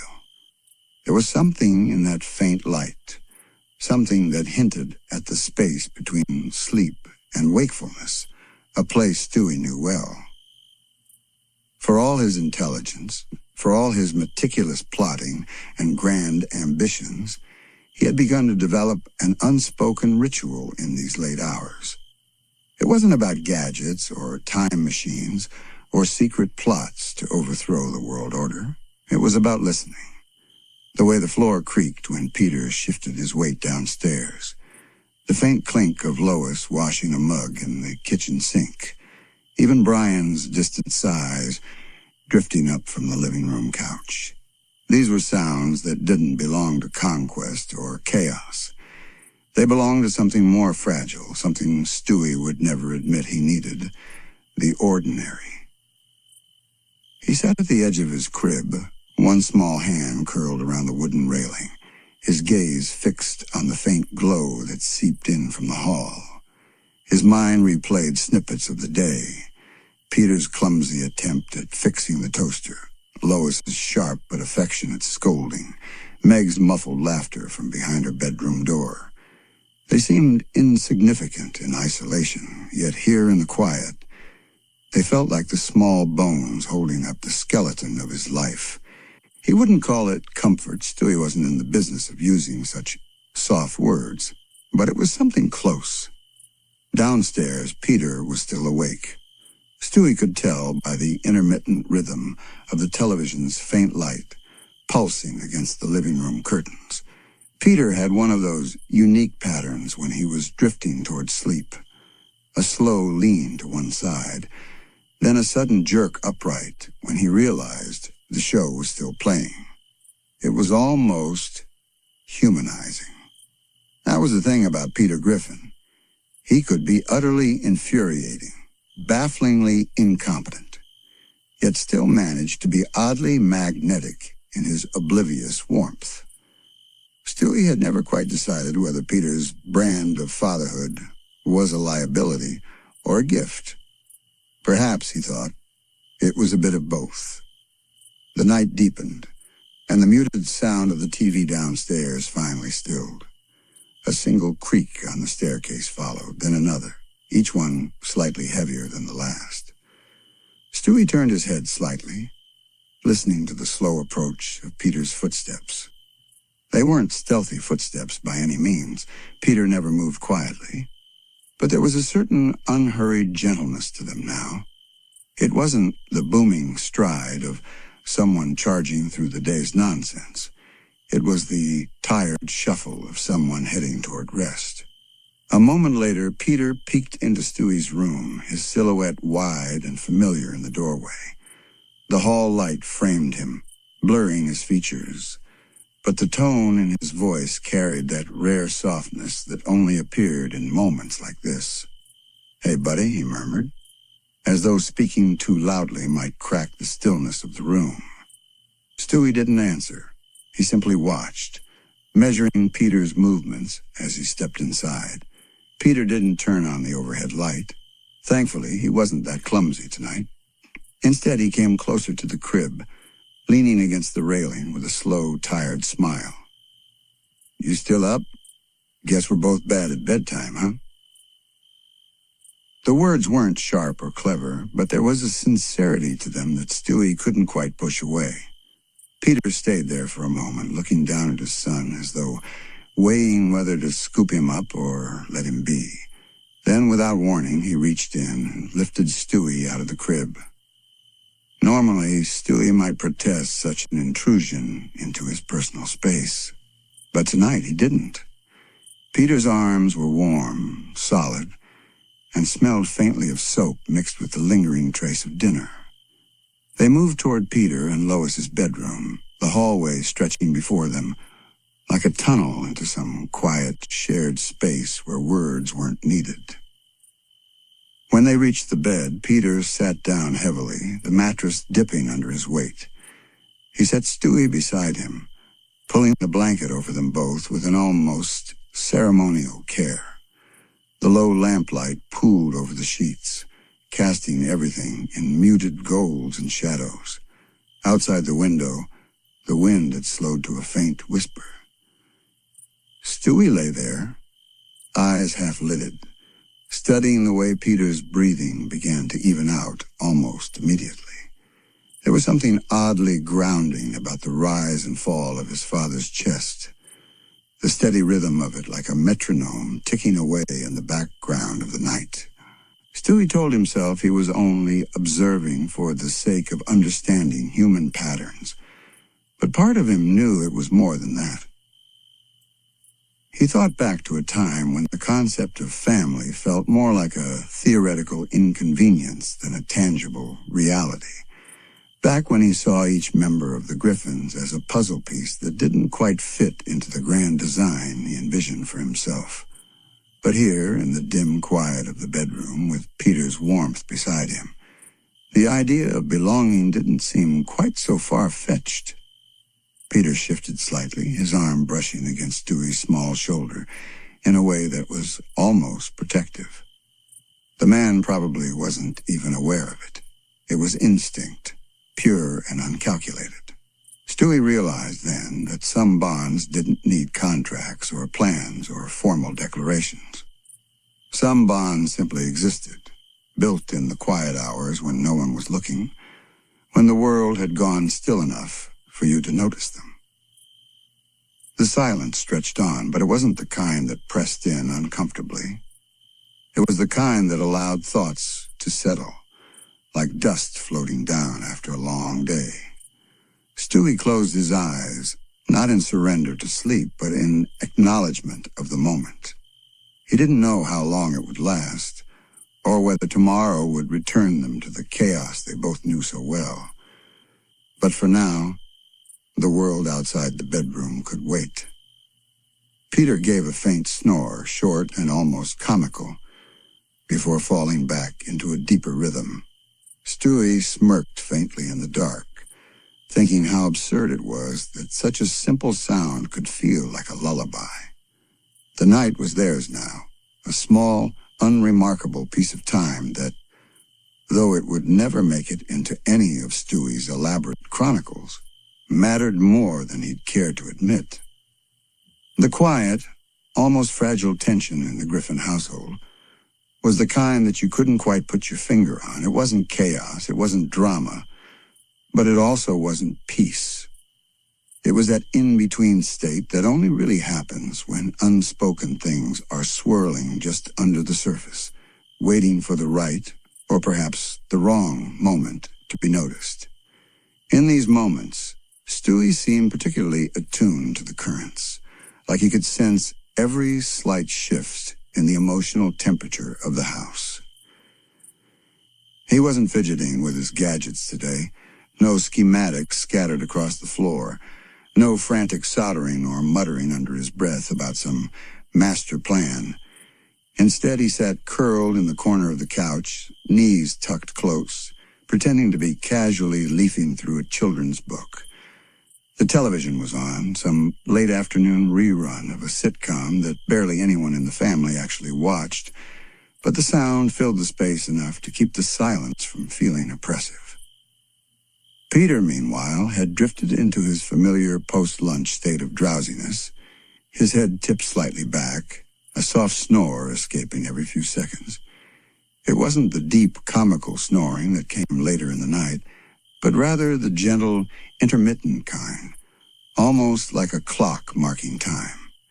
And though Stewie could have easily poked fun at it, today he didn't. He just watched it, quietly. It was rare to see Peter in a state that didn't demand energy or attention. Usually Peter was a storm, loud, unpredictable, sometimes wildly entertaining, and other times utterly exhausting. But when he slept, even for a few minutes, that storm calmed into something almost tender. Stewie wasn't exactly sentimental about it, but there was something in the sight that made him feel still, like he could observe without needing to react. Lois moved about the kitchen in the background, the soft clink of dishes and the low hum of the refrigerator, weaving into the soundscape. Every so often, she would glance over at the living room, her eyes catching on Peter and then, briefly, on Stewie. It was an unspoken check-in, one of those silent parenting gestures where words aren't necessary. But Stewie noticed. He always noticed. It occurred to him as he turned a page in his book without actually reading it, that this was one of those rare configurations of the family dynamic where no one was actively colliding.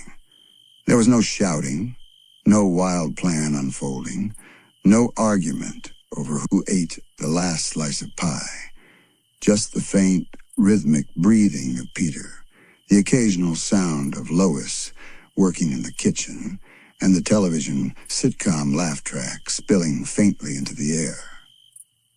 For a moment, he let himself settle into it, not because he trusted it to last, but because moments like this had a strange sort of weight, one you could feel in your chest if you paid enough attention.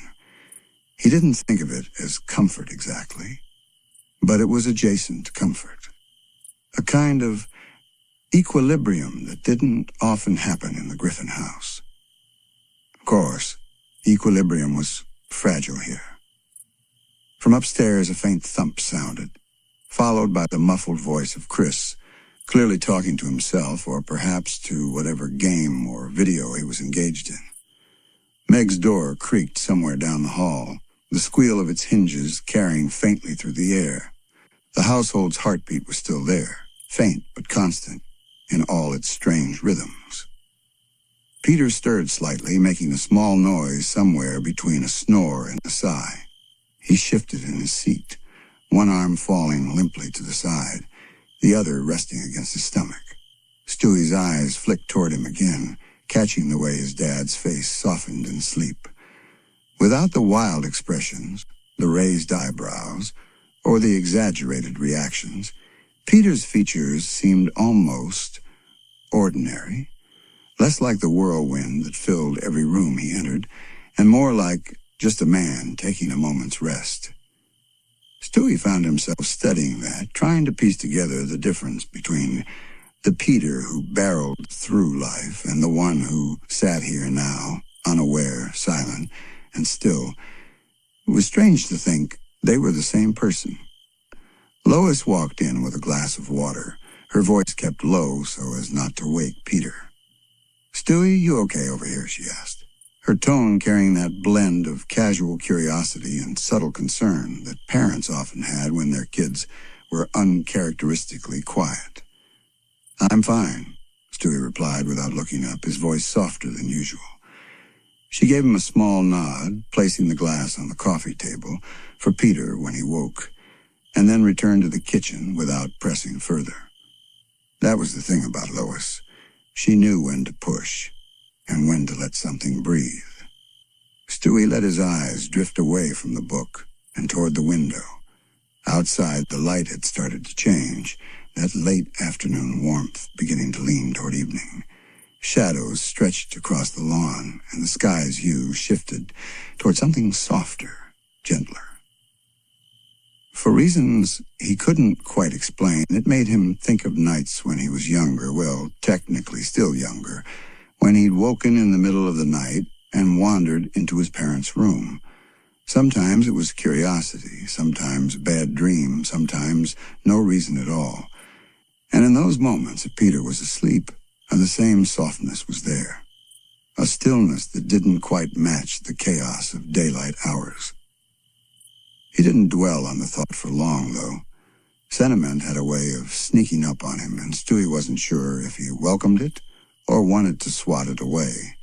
But for now, in this rare pause in the constant rhythm of the Griffin household, he let himself simply be in it.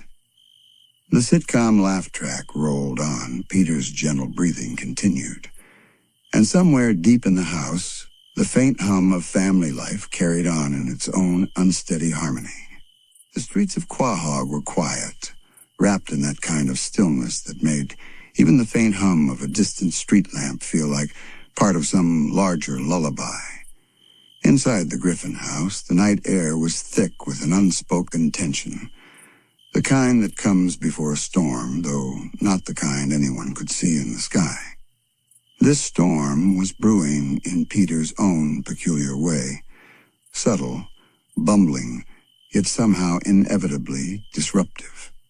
He was seated in the living room recliner, the one he always claimed had perfect butt memory, flipping through a stack of old VHS tapes he'd found buried behind the couch. Most of them were unlabeled, a chaotic relic of some forgotten era of his life, and that uncertainty alone was enough to keep him hooked. Stewie, meanwhile, was observing from the armrest, perched like a small but calculating king surveying a kingdom in decay. His tiny fingers were wrapped around a juice box, which he sipped with the kind of deliberate calm that made it clear his mind was elsewhere. The toddler's gaze lingered on Peter for a moment too long, then flicked toward the television. Peter had already jammed one of the tapes into the VCR, ignoring the high-pitched whir of protest from the decades-old machine. The screen flickered to life, and suddenly the room was filled with the grainy, distorted glow of footage from years ago.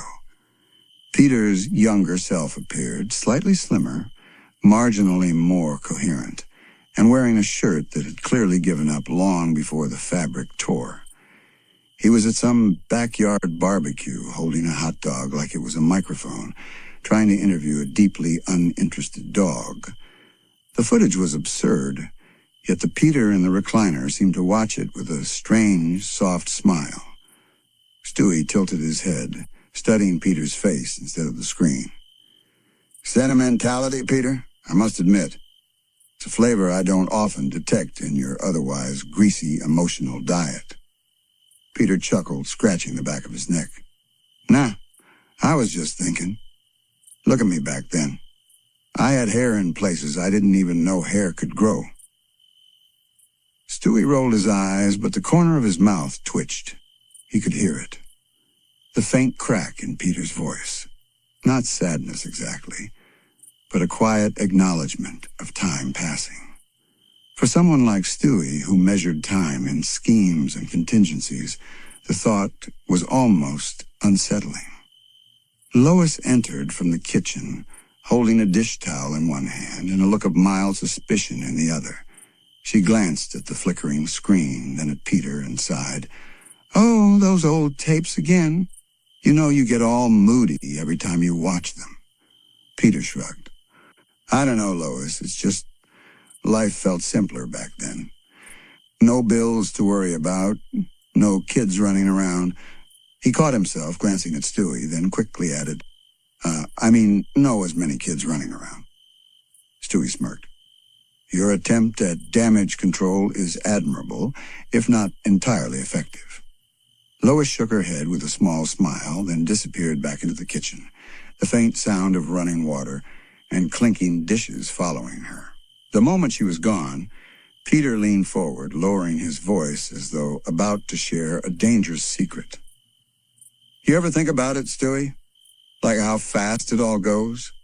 One day you're at a barbecue holding a hot dog like a microphone, and the next day you're, sitting here talking to a baby who's probably smarter than you. Stewie's eyes softened for just a fraction of a second, though his tone remained dry. A rare moment of introspection, Peter. I'd mark it on a calendar, but I suspect it would be over before the ink dried. Peter laughed quietly, the sound mixing with the gentle hiss of the old tape. Outside, a breeze stirred the trees, and the shadows in the living room shifted ever so slightly. The footage on screen moved to another scene, this one at the Quahog Pier, long before the renovations, when the boards still creaked underfoot and the paint peeled from every post. Peter was standing with a group of friends, most of whom Stewie didn't recognize, but one stood out, a younger Joe Swanson, still upright, still moving with ease, grinning like a man who thought the good days would never end. Peter leaned back, exhaling through his nose. Man, look at Joe. I remember that day. It was before, He didn't finish the sentence. He didn't have to. Stewie didn't respond right away. His eyes lingered on Joe's smiling face on the screen, and for once, the baby genius didn't have a quip ready. Instead, he sipped from his juice box, letting the silence stretch just enough to feel honest. Peter eventually hit pause, the image of young Joe frozen, mid-laugh. Sometimes, Stewie, I think about all the stuff we can't get back. People, places, little moments. I guess I'm just trying to remember them before they slip away. Stewie regarded him quietly. Memory is a peculiar thing, Peter. It's less about accuracy and more about persistence. What you hold on to says more about you than about the truth of what happened. Peter looked at him for a moment, then nodded slowly. Huh. Yeah, that makes sense, I guess. The two of them sat there, the glow from the paused TV casting soft light across their faces. Outside, a car passed by, headlights sweeping briefly through the window before vanishing into the distance. It wasn't often they had moments like this, quiet, reflective, almost human in their stillness. And maybe that was why it mattered. Peter eventually cleared his throat, standing up with a small grunt. Well, guess I'll make some popcorn. You want any? Stewie smirked. Only if it's not from the same batch you accidentally dropped on the floor last time. Peter laughed again, heading toward the kitchen, the floorboards creaking under his weight. Stewie stayed on the armrest, eyes drifting back to the paused image of Joe, still caught mid-laugh, still untouched by everything that would come later. The baby didn't smile, but he didn't frown either. Instead, he simply watched, as if committing the moment to his own archives. Because even for someone who fancied himself above such sentiment, there were some images worth keeping. And somewhere in the background, the old VHS tape whirred softly, patient, waiting for someone to press play again. It was during one of those softly lit evenings in Quahog, the kind where the street lamps flicker a little earlier than they should, that the subtle undercurrents of family life began to reveal themselves again. The Griffin household, with all its familiar creaks and faint hums, seemed to be in one of its quieter moods, a rare lull that felt almost suspicious in its calmness. Downstairs, the television whispered some late-afternoon rerun, barely audible, while the warm scent of something baking in the oven seemed to wrap the air like a blanket. Peter slouched on the couch in that oddly comfortable but clearly unsustainable position, had already started drifting into a light doze.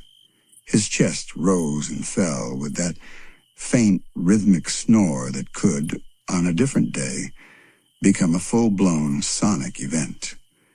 In the kitchen, the faint clatter of Lois tidying up felt more like a background rhythm than a disruption. Just another piece of the household's quiet music. Upstairs, the real pulse of the evening was happening in the smallest room of the house. Stewie sat at his desk, the dim glow of his tiny lamp illuminating his face as he scribbled into a notebook. His words weren't the ramblings of an ordinary toddler. They were sharp, deliberate, and tinged with that particular brand of mischief that only Stewie could conjure. Yet tonight, there was a strange softness to him. Every so often, he paused mid-sentence, resting the pen gently on the page, almost as though the weight of his own thoughts made him hesitate. Through the slightly open door, the gentle hum of the house filtered in. A faint breeze moved through the hallway, carrying with it the sound of Meg humming to herself in her room. It wasn't the kind of humming that demanded attention. It was more like an absent-minded thread of melody, stitched into whatever daydream she was caught in.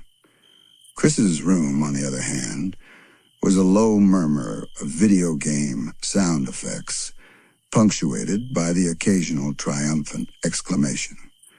The whole house felt alive in a hushed, almost hidden way, each member in their own world, yet tethered to the same quiet night. Back downstairs, Peter's half-sleep was interrupted by a faint but distinct smell, the unmistakable scent of chocolate chip cookies beginning to brown just enough to release their aroma into the air. His eyes fluttered open, and he inhaled deeply, a slow smile creeping across his face before he even fully processed it.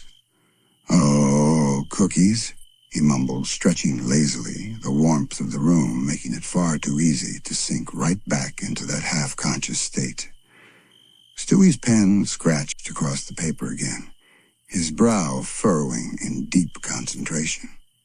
"It's all about timing," he muttered to himself. "The right moment, the perfect execution. Subtlety is everything." But even as he spoke, his eyes drifted toward the small digital clock on his desk. Something about the ticking seconds seemed to slow him down, his thoughts meandering into softer territory. Without meaning to, he leaned back in his chair, letting his gaze wander toward the small bookshelf across the room. His eyes lingered on an old, worn-out plush toy tucked in the corner, a relic from a version of himself that felt a lifetime away. The house, as if sensing this unspoken mood, seemed to exhale. The refrigerator in the kitchen hummed quietly, a soft, steady sound that almost matched Peter's snores. Somewhere outside, the faint chirp of a cricket found its way through the open window. Even Brian, usually one to stir up the quiet with some sarcastic commentary, was curled up in the armchair, breathing in slow, even intervals that matched the rhythm of the evening. And it was in this moment, this unplanned stillness, that the family, without knowing it, shared a rare kind of harmony. They were all scattered, absorbed in their own little worlds, yet there was a thread connecting them. The shared comfort of home, the familiarity of each other's presence, and the quiet assurance that the night would carry them safely into tomorrow. Stewie turned back to his notebook, his pen hovering for just a second longer before finally touching down again. "Perhaps," he whispered, almost too softly for even himself to hear. "Not everything has to be a grand plan." He let the thought linger in the air, not trying to erase it, not even trying to analyze it, just letting it be. Downstairs, the oven timer dinged softly, its gentle chime breaking the stillness but not disturbing it. Lois pulled the tray out carefully, the warm golden cookies releasing their sweet scent in full force now. She placed them on the counter to cool, the faint crackle of the baking sheet echoing in the background. She didn't call everyone down right away. Maybe she too was caught in the spell of the evening, happy to let things stay soft, slow, and unhurried just a little longer. The night wasn't over, but it felt like it had already left its mark.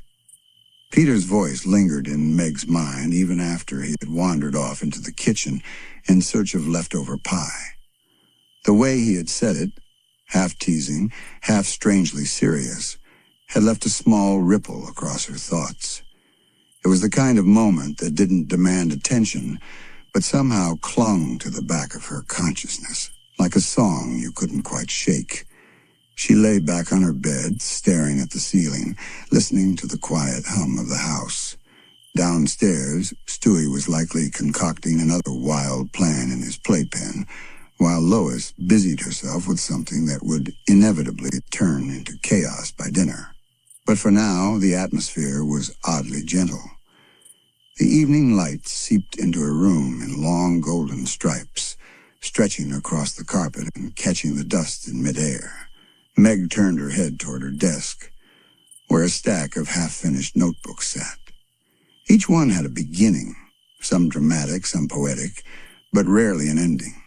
She thought about picking one up, maybe adding a few lines, but the comfort of doing nothing seemed stronger. It was in that nothingness, though, that her mind began drifting to places she hadn't been in years. She thought about school, about the strange ecosystem of hallways and lockers, the silent battles fought in glances and whispers. Meg had always been the quiet observer in those battles, close enough to see the details, but rarely in the spotlight herself. Still, she remembered the moments when the walls had seemed to close in, when even the act of walking to class felt like wading through syrup. She remembered the pep rallies, the cafeteria politics, the fluorescent-lit afternoons where the clock moved slower than humanly possible.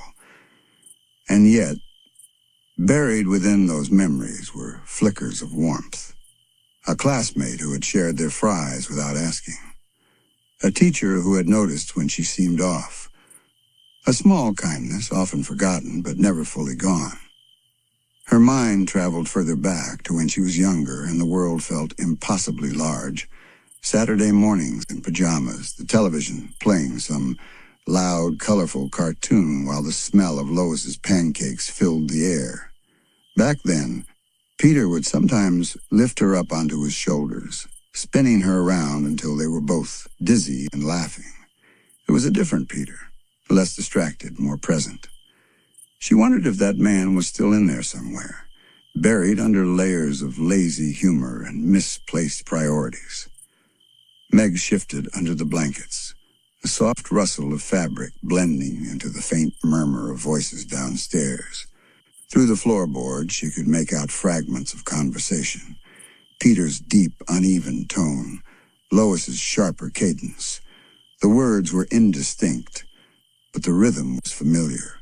It was the sound of family, for better or worse. She reached over to her nightstand and picked up her phone, scrolling without really looking, the glow of the screen illuminating her face in the dimming light. Social media was its usual blur. People showing their best angles, curated moments designed to look effortless. She wondered how many of them felt the same way she did beneath all the filters and captions. Maybe more than she realized.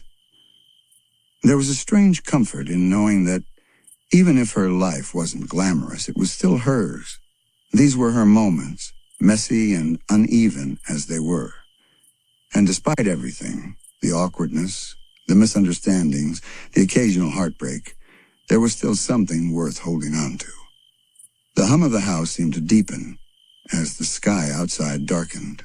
A faint scent of dinner drifted into her room, mingling with the cooler air that crept through the slightly open window. Somewhere outside, a dog barked once and then twice before the night settled into a quieter rhythm. Meg pulled the blankets closer, letting the comfort of the moment sink in. She thought about tomorrow, about the days ahead, and felt a flicker of something she couldn't quite name.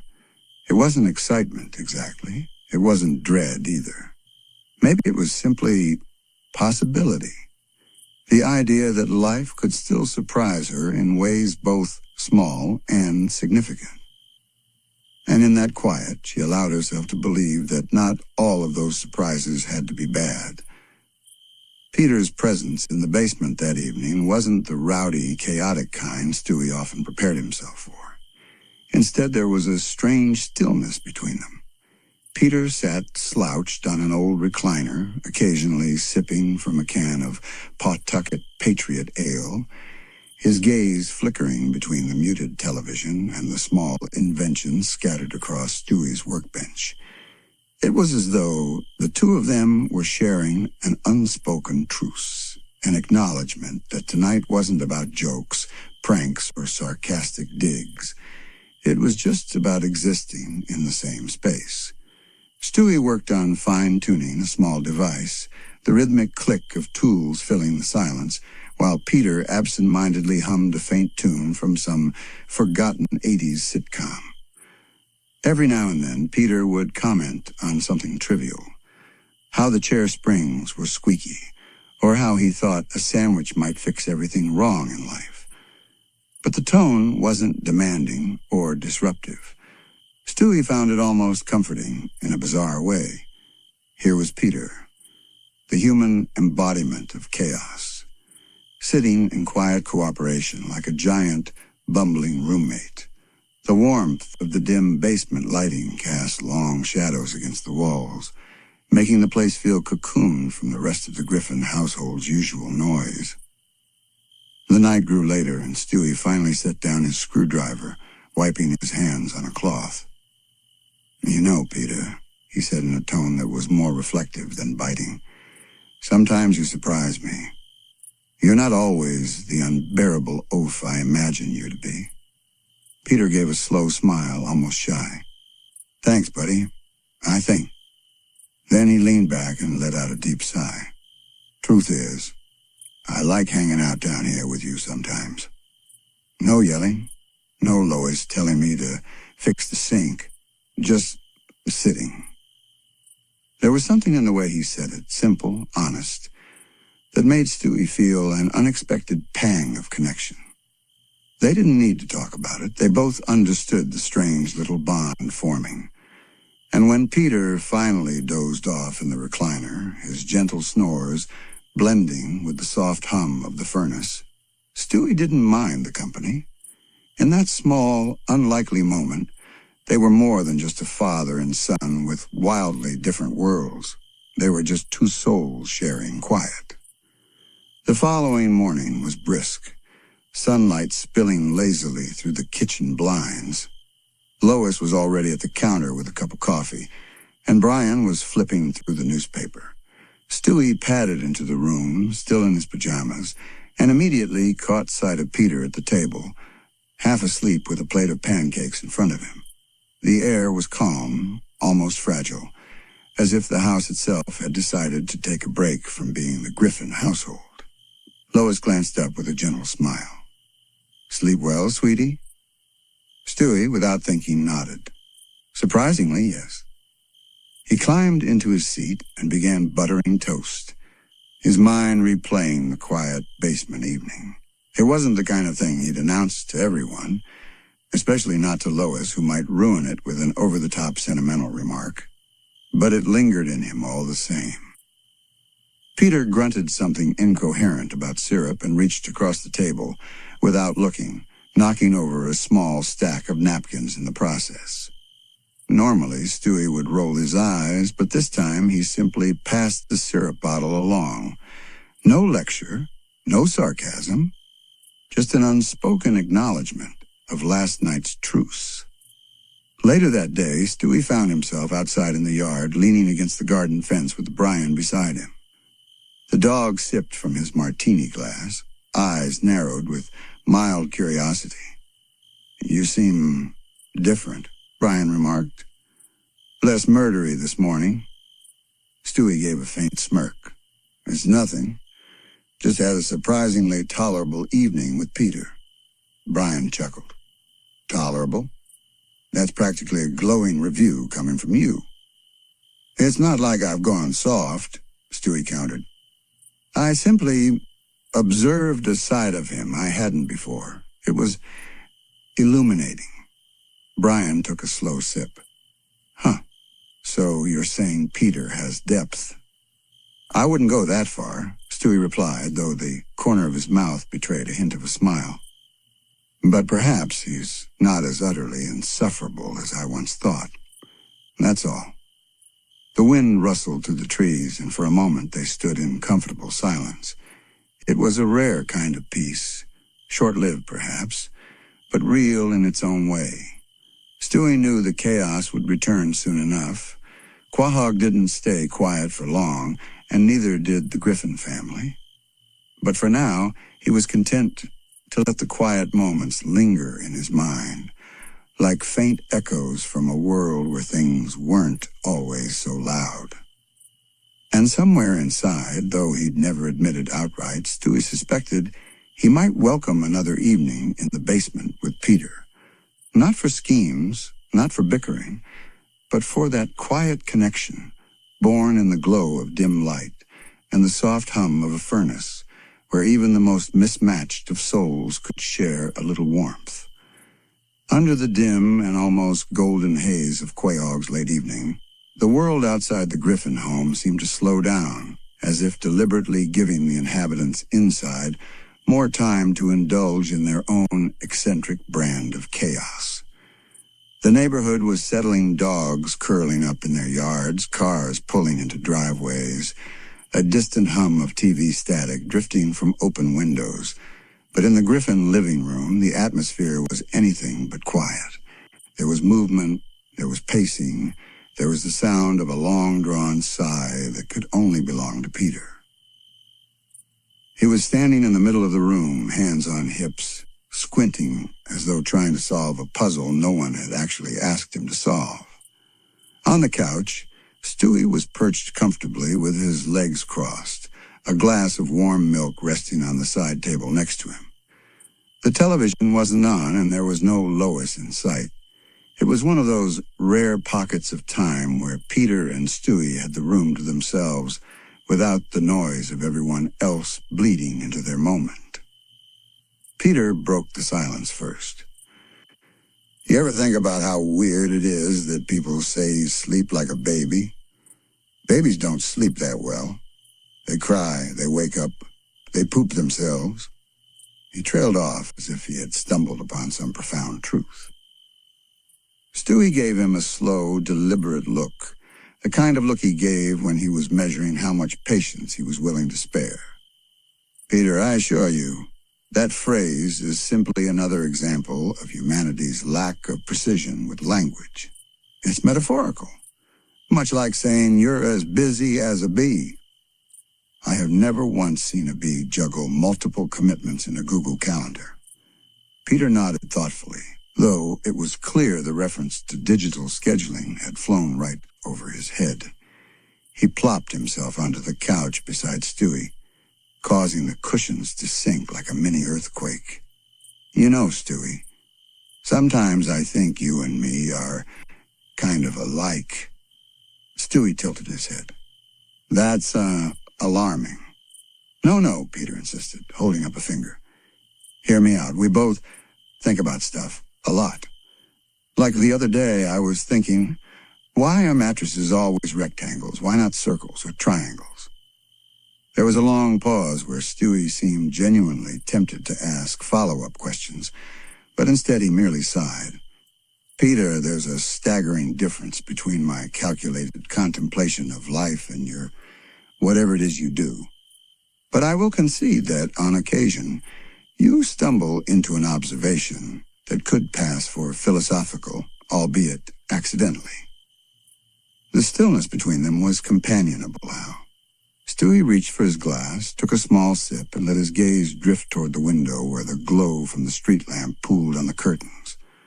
For all his grand ambitions, there was something comforting about moments like these moments. where he could simply exist without plotting or scheming. Peter leaned back, his eyes following the shadows dancing on the wall. "You ever think about the future?" he asked suddenly. Stewie arched a brow. "The future is practically my favorite subject. In fact, I've spent much of my time building devices specifically to—" No, Peter cut in. "I mean like our future. Like one day you're going to grow up and, I don't know, maybe you'll be running the world, or like owning a chain of fancy pancake restaurants or something. And me? I'll probably still be here watching TV and yelling at raccoons." The comment hung in the air for a moment. It was unusually reflective for Peter, and Stewie found himself studying him with a slight shift in his usual sharp demeanor. "That's quite a leap, Peter. I don't suppose you're implying you're proud of me?" Peter smirked lazily. "Of course I am. You're like the smartest baby in the world. And I know I mess things up a lot, but I like having you around. You make life interesting." Something in Stewie's chest tightened, though he masked it quickly. His instinct was to respond with sarcasm, to wrap vulnerability in humor. But the warmth in Peter's tone made that difficult. He settled for a subtle nod. "Well, perhaps your presence is tolerable as well." Peter chuckled, leaning forward. "Man, we should hang out more. Just you and me. No Brian, no Lois, no Meg." "Oh, yes," Stewie interjected dryly. "Because nothing says quality bonding like you eating an entire pizza in one sitting while narrating your chewing noises." Still, there was no bite in his tone this time, and the banter flowed more like a soft rhythm, the kind that carried through a quiet evening. Outside, a car rolled by, its headlights briefly illuminating the room before fading again. Peter's eyes grew heavier as he relaxed into the couch.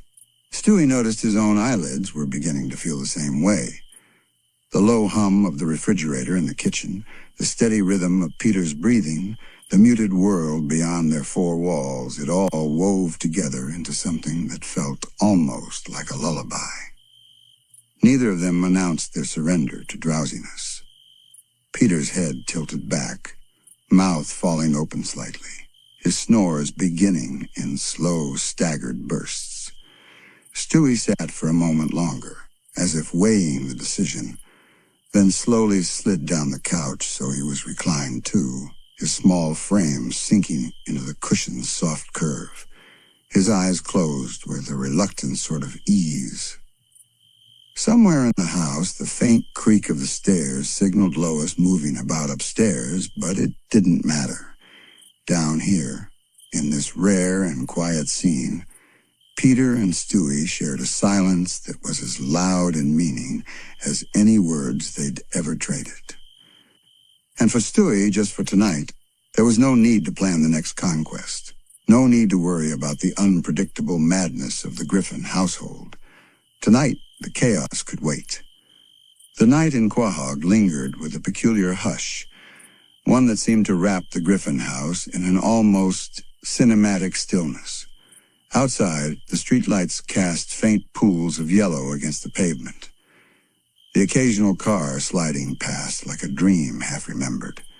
Inside, the house breathed with its own kind of rhythm, a quiet creak here, the soft hum of the refrigerator there, the distant tick of a clock that seemed to measure not time, but mood.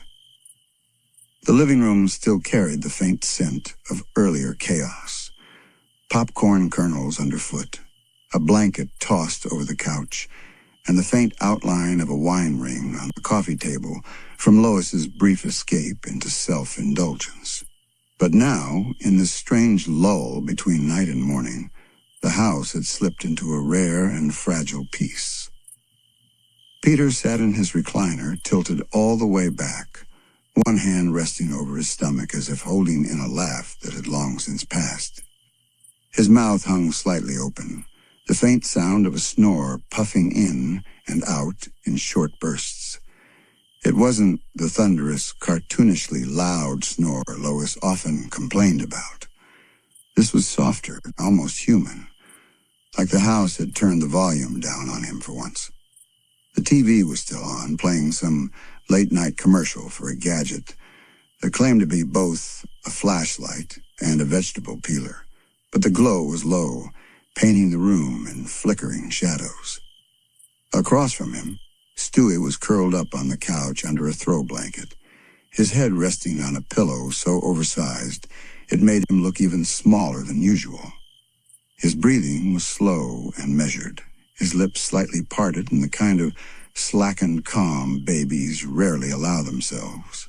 For all his usual sharp wit and scheming expression, in sleep his face was round and unguarded, more innocent than he'd probably ever allow anyone to see while awake. His small hand twitched once, like he was reaching for something in a dream, and then settled again. The odd thing was how close they were, Peter and Stewie sharing the same room in silence.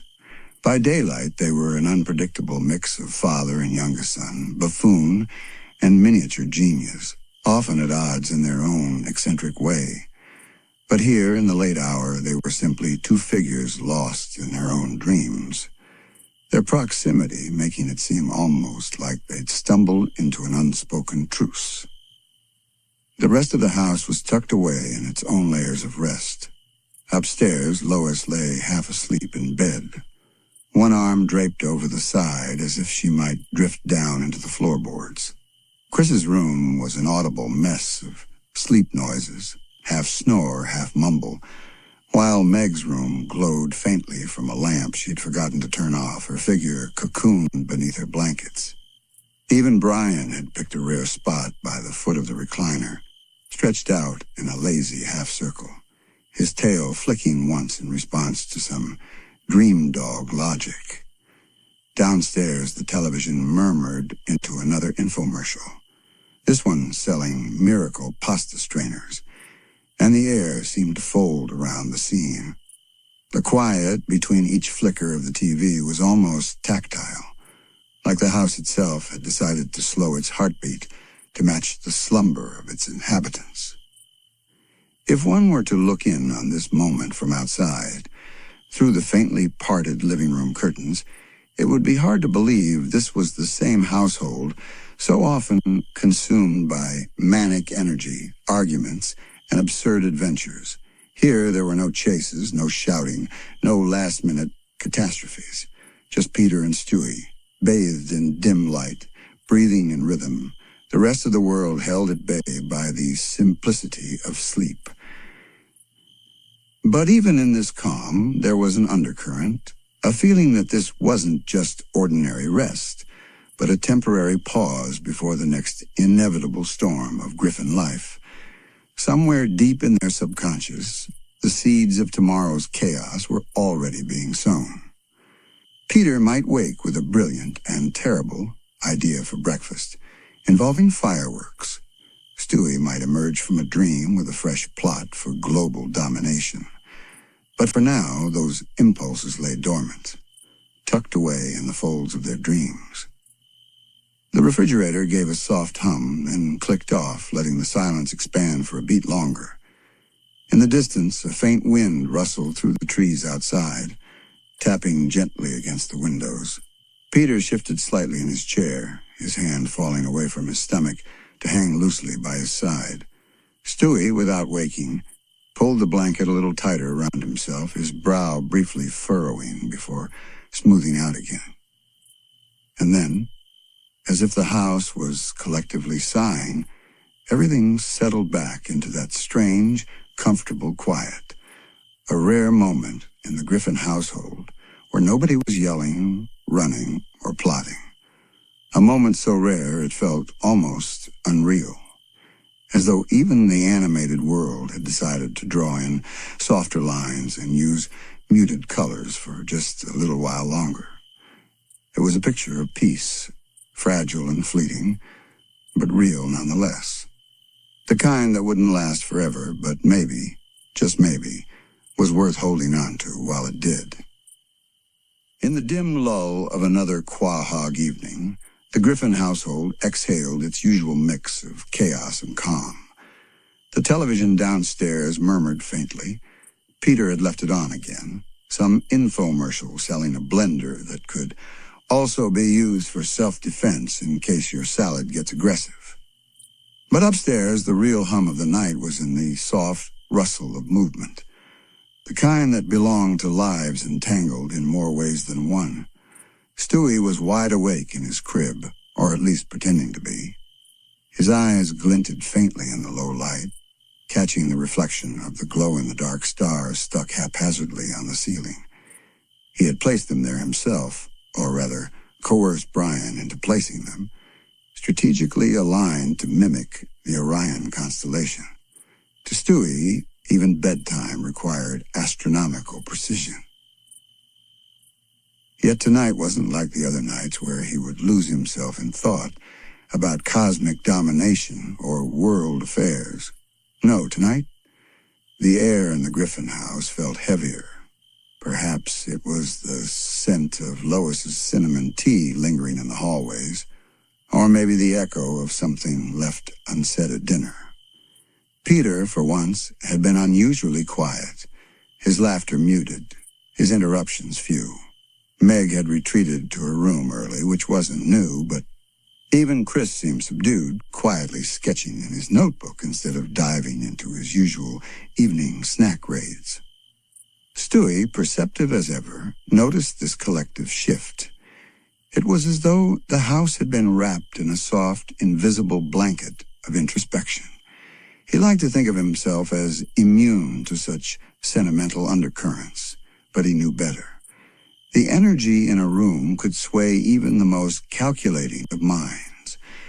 He turned his attention to the faint creak of footsteps approaching his door. It was Lois peeking in just to make sure he was asleep. Her expression softened an instinctive mother's gaze, and she lingered a moment before retreating. Stewie allowed himself a small sigh, not from affection, of course, but from the quiet acknowledgement that these moments, as mundane as they appeared, were threads in the intricate tapestry of their strange little family. Meanwhile, downstairs in the kitchen, Peter sat alone at the table, the dim overhead light casting a halo over his slouched form. His hand absently swirled the melting ice in a glass of water. There was no beer tonight, not because Lois had hidden it, but because Peter hadn't reached for it. He was thinking, really thinking, which for Peter was rare and often a little disconcerting. His mind wandered to Stewie. How quickly he was growing, how much sharper and stranger his mind seemed compared to the other kids Peter had known. There was pride there, but also a quiet pang of worry. What if Stewie's peculiar brilliance led him down a path Peter couldn't follow? Peter's thoughts were interrupted by the faint patter of paws. Brian entered, his tail swaying lazily, but his eyes sharp with curiosity. "You look like a guy who's either reflecting on the meaning of life or trying to remember if you left your wallet in the fridge again," Brian quipped. Peter smiled weakly, his usual laugh absent. "Nah, just thinking about stuff," he said. And though Brian was tempted to push for more, he decided against it.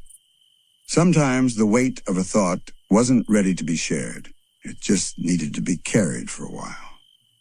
Upstairs, Stewie's eyelids began to grow heavy despite his best efforts to resist.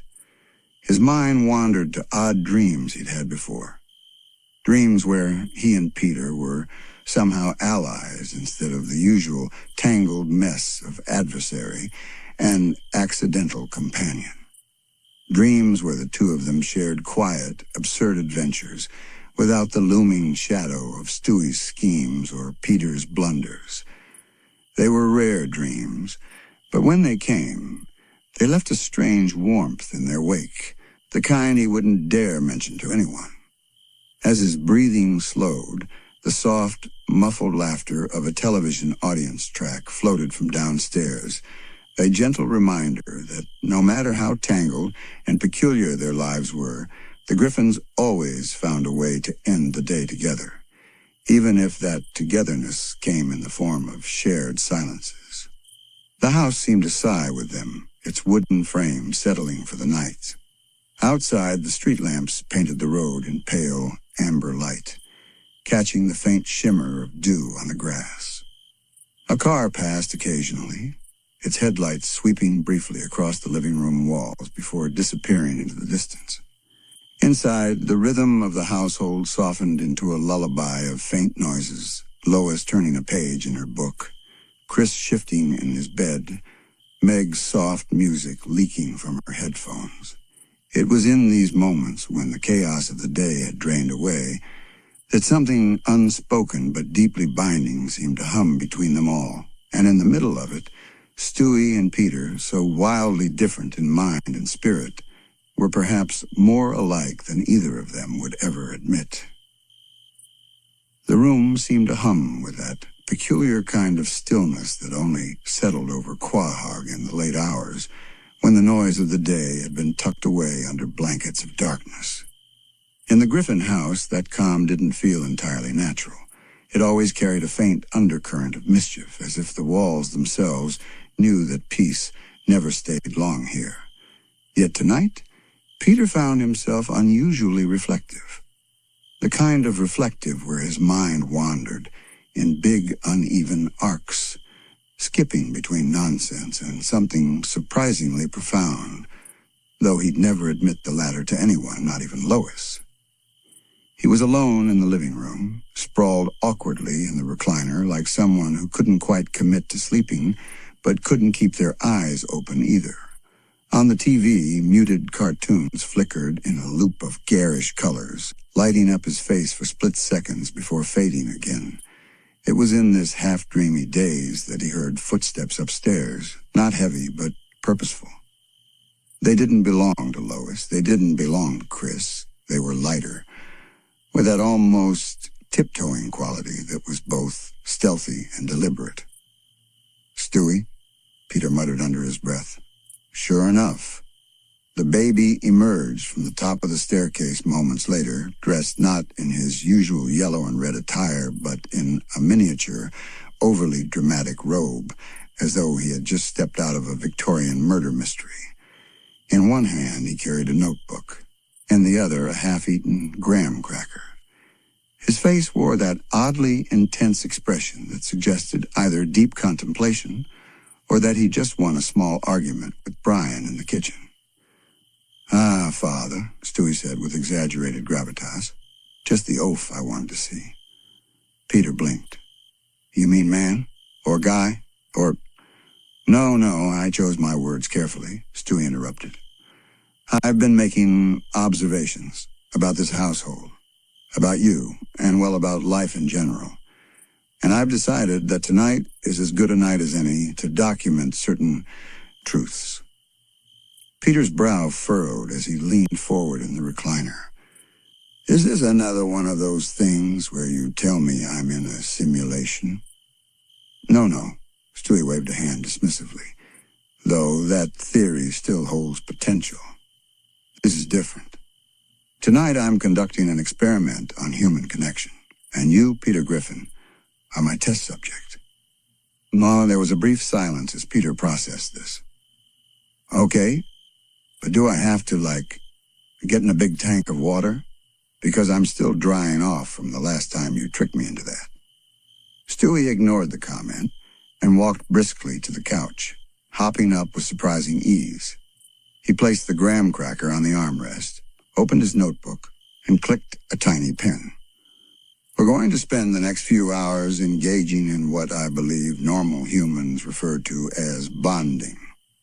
I've read that this often happens around campfires, but since our living room lacks one, we'll improvise." Peter tilted his head. "Bonding, huh? Is this because I forgot your birthday last year?" "First of all, you didn't forget. You actively denied I had one. Second, this isn't about that, necessarily. I simply wish to understand what makes you, you." Peter grinned. "Oh, that's easy. I'm like a lasagna. Lots of layers, but you mostly just taste the cheese." Stewie's pen scratched against the page. Interesting metaphor. Food-based. Predictable. What followed was an odd sort of exchange. Peter rambled in his usual scattershot way, jumping from childhood memories that didn't quite sound believable to musings on why cereal tastes better at night. Stewie, for all his wit and occasional condescension, actually listened. Every so often, he'd ask a question that cut sharper than Peter expected, probing into fears, insecurities, and those tiny hidden desires that Peter didn't often put into words.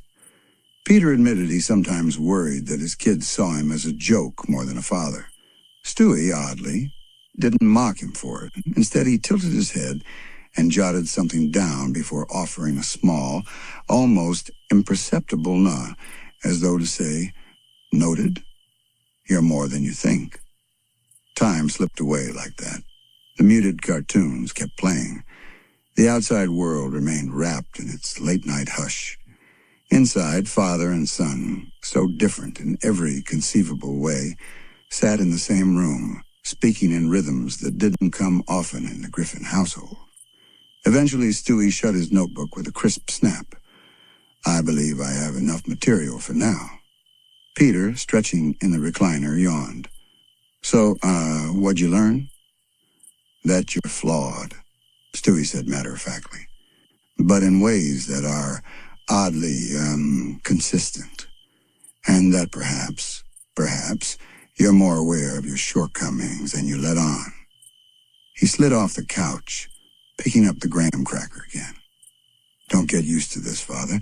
I have an image to maintain." As Stewie padded back toward the stairs, Peter called after him. "Hey, this was nice." Stewie didn't turn around, but his pace slowed just slightly. "Yes, it was." And with that, the strange little moment passed, tucked away somewhere between the chaos and the comedy that would inevitably return by morning. The evening in Quahog seemed to hum with its own strange rhythm, as though the town itself had fallen into a pattern of bizarre comfort that only its residents could understand. Outside, the streets were washed in that dim orange glow of aging streetlights, their halos flickering occasionally as moths flitted in and out of their weak beams. Inside the Griffin house, that rhythm continued in its own peculiar way. Peter sat slouched in his usual spot on the couch, the flicker of the television illuminating his face in quick flashes of color, while Stewie sat cross-legged on the floor in front of him, tinkering with some strange, half-built contraption that looked like it could either launch into space or explode in his hands at any moment. The air in the living room carried that low hum of domestic activity, Lois shuffling in the kitchen, the faint clink of cutlery being put away, Brian flipping idly through a book he probably wasn't really reading. The kind of ordinary scene that seemed calm on the surface, but always had the potential to spiral into something wildly unpredictable. Stewie, in his little red overalls and intense expression, didn't even glance at the TV. His small hands moved with surprising precision, tightening a screw here, adjusting a dial there. Peter's eyes drifted from the television to his son, his face a mix of curiosity and mild suspicion. "What's that thing supposed to do?" Peter finally asked, leaning forward just enough for his chin to catch the shadow of the lampshade above. Stewie didn't look up. "That, Father, is something you wouldn't understand if I explained it to you in painfully simple terms, so I shan't waste my breath. But if you must know, it's a social experiment. One that could determine the very balance of power in this household." Peter squinted. "So, like a toaster?" Stewie's eyes narrowed slightly. "Yes, Peter. Exactly like a toaster. Only instead of bread, it toasts the very fabric of reality itself." Peter nodded slowly as if he had understood, though his gaze wandered back to the TV almost instantly. But Stewie's words hung in the air, and Brian, still flipping through his book, glanced over the top of the pages, clearly intrigued, but not enough to pry just yet. Lois called from the kitchen, her voice light, but carrying that ever-present undertone of keeping the household from tipping into chaos. "Peter, don't let Stewie blow anything up in there. I just mopped the floor." Peter raised his voice slightly toward the kitchen. "Relax, Lois. He's just making a toaster." Stewie didn't even look up, his tiny mouth curling into the faintest smirk. "Oh, yes, Mother. A toaster." The clock ticked on, its sound soft but steady, marking time in that living room where so much had happened over the years. Arguments, reconciliations, absurd adventures, quiet moments of nothing. Brian eventually set down his book and padded over to Stewie's side, peering at the machine with a skeptical eye. "What's the real plan here?" he asked, lowering his voice just enough that Peter wouldn't catch it. Stewie's smirk deepened. "Let's just say this. Once I activate it, the dynamics in this family will shift ever so slightly in my favor. It's subtle, Brian. The best kind of plan always is." Brian tilted his head. "And if it doesn't work?" Stewie's hand paused briefly over the device, his expression turning contemplative. "Then I suppose it will simply not have worked. And I'll try again. You see, that's the beauty of being underestimated in this family. Failure goes largely unnoticed." Peter laughed suddenly from the couch, apparently at something unrelated on the TV, but his presence felt like a reminder that no matter how carefully Stewie plotted, he was still in the unpredictable orbit of Peter Griffin. Outside, a car passed, headlights briefly spilling across the living room wall before vanishing again, leaving the room in that dim, warm light.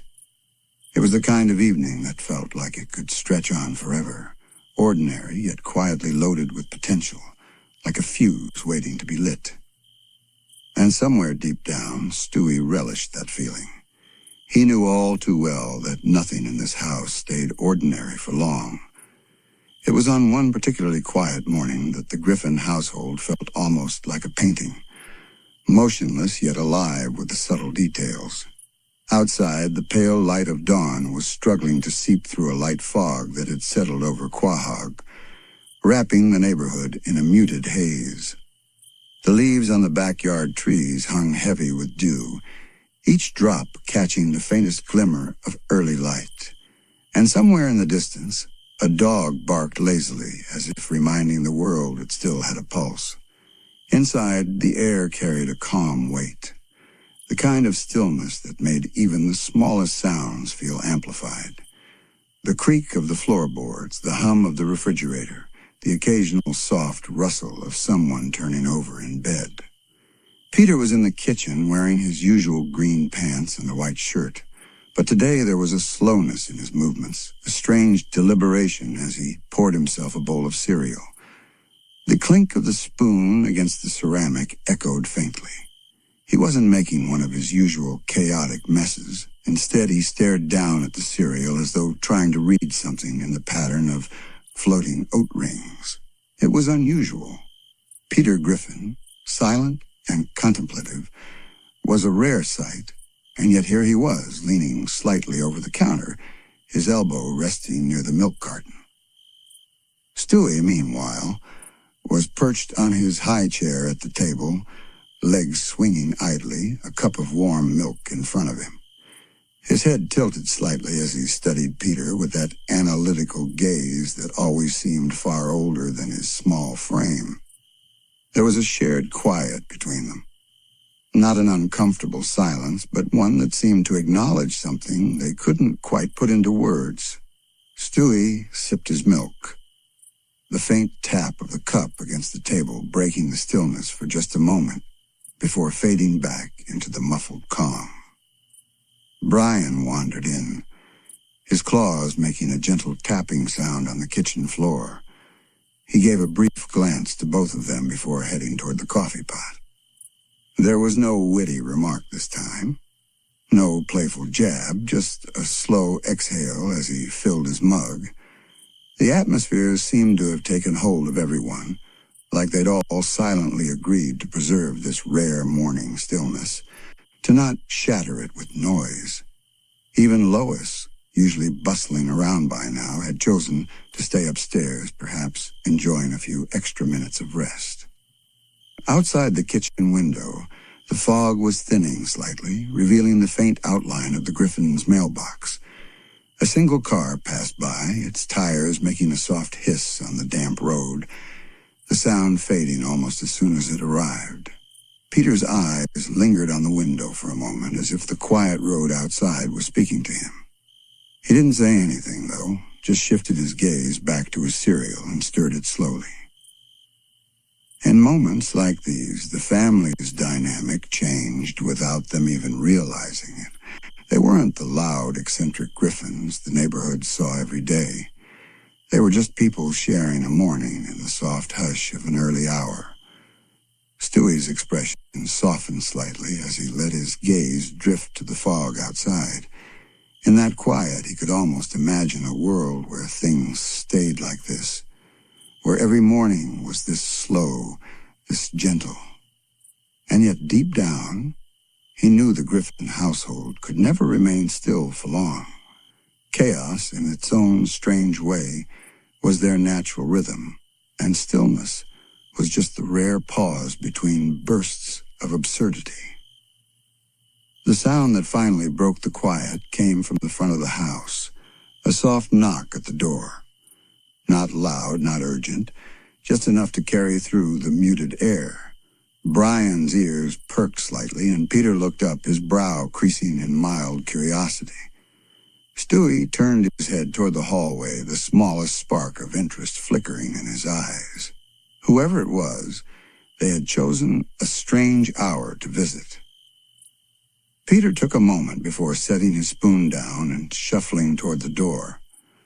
The knock came again, the same slow rhythm as before. When he opened it, a thin stream of cool morning air slipped into the house, carrying the faint scent of wet pavement. Standing there was the mailman holding a small envelope.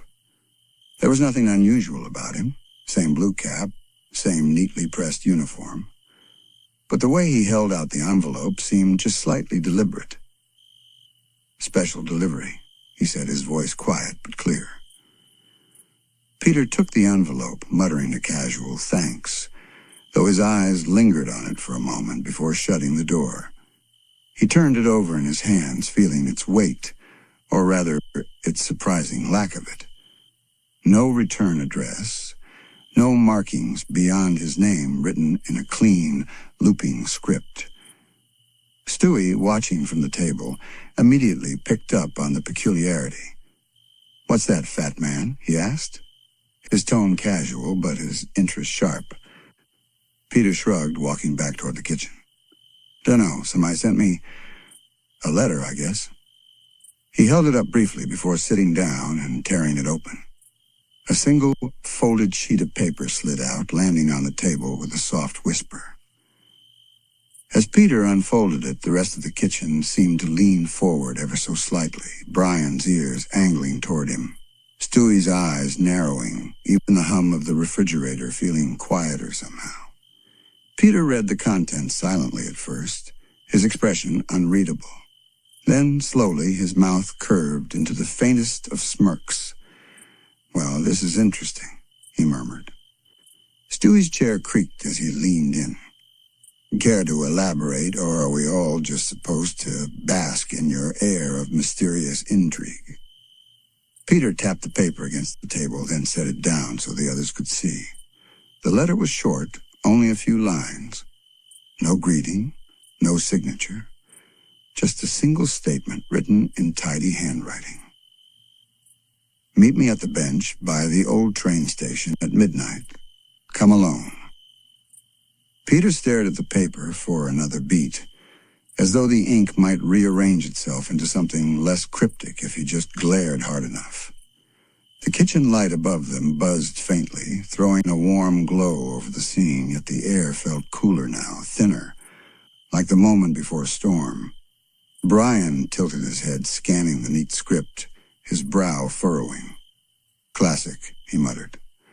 The kind of message you'd find in the first act of a murder mystery, usually followed by someone disappearing, a missing pocket watch, and at least one poorly lit chase scene. Stewie's tiny fingers tapped against the table in a rapid staccato. Yes, we're all aware of the cinematic tropes, Canine. But the real question is, why Peter? Who would send him something so deliberately ominous? The man can't even navigate a parking lot without Google Maps shouting at him. Peter shrugged, though it was the kind of shrug that tries too hard to be casual. I don't know. Maybe it's about that time I accidentally signed up for jury duty for the wrong county. Brian shot him a look. That's not even a thing. Is too, Peter said. They sent me a letter saying I was legally required to stay away. Stewie rolled his eyes, but there was something restless in the way he shifted in his seat. He knew better than anyone that letters like this, unsigned, unmarked, were almost never harmless. They were invitations, yes, but to what was the problem? Lois, who'd been quietly drying her hands at the sink, turned around and crossed her arms. Peter, if this is some prank by your friends, I don't want you sneaking out at midnight to meet them. You'll either get arrested for loitering or end up on the wrong end of someone's flashlight. Peter hesitated. But what if it's important? Brian snorted. Important how? They didn't even write your name on it. That's what makes it important, Peter declared, jabbing a finger at the paper. It's like in those spy movies, when the hero gets a note out of nowhere, and it changes his life forever.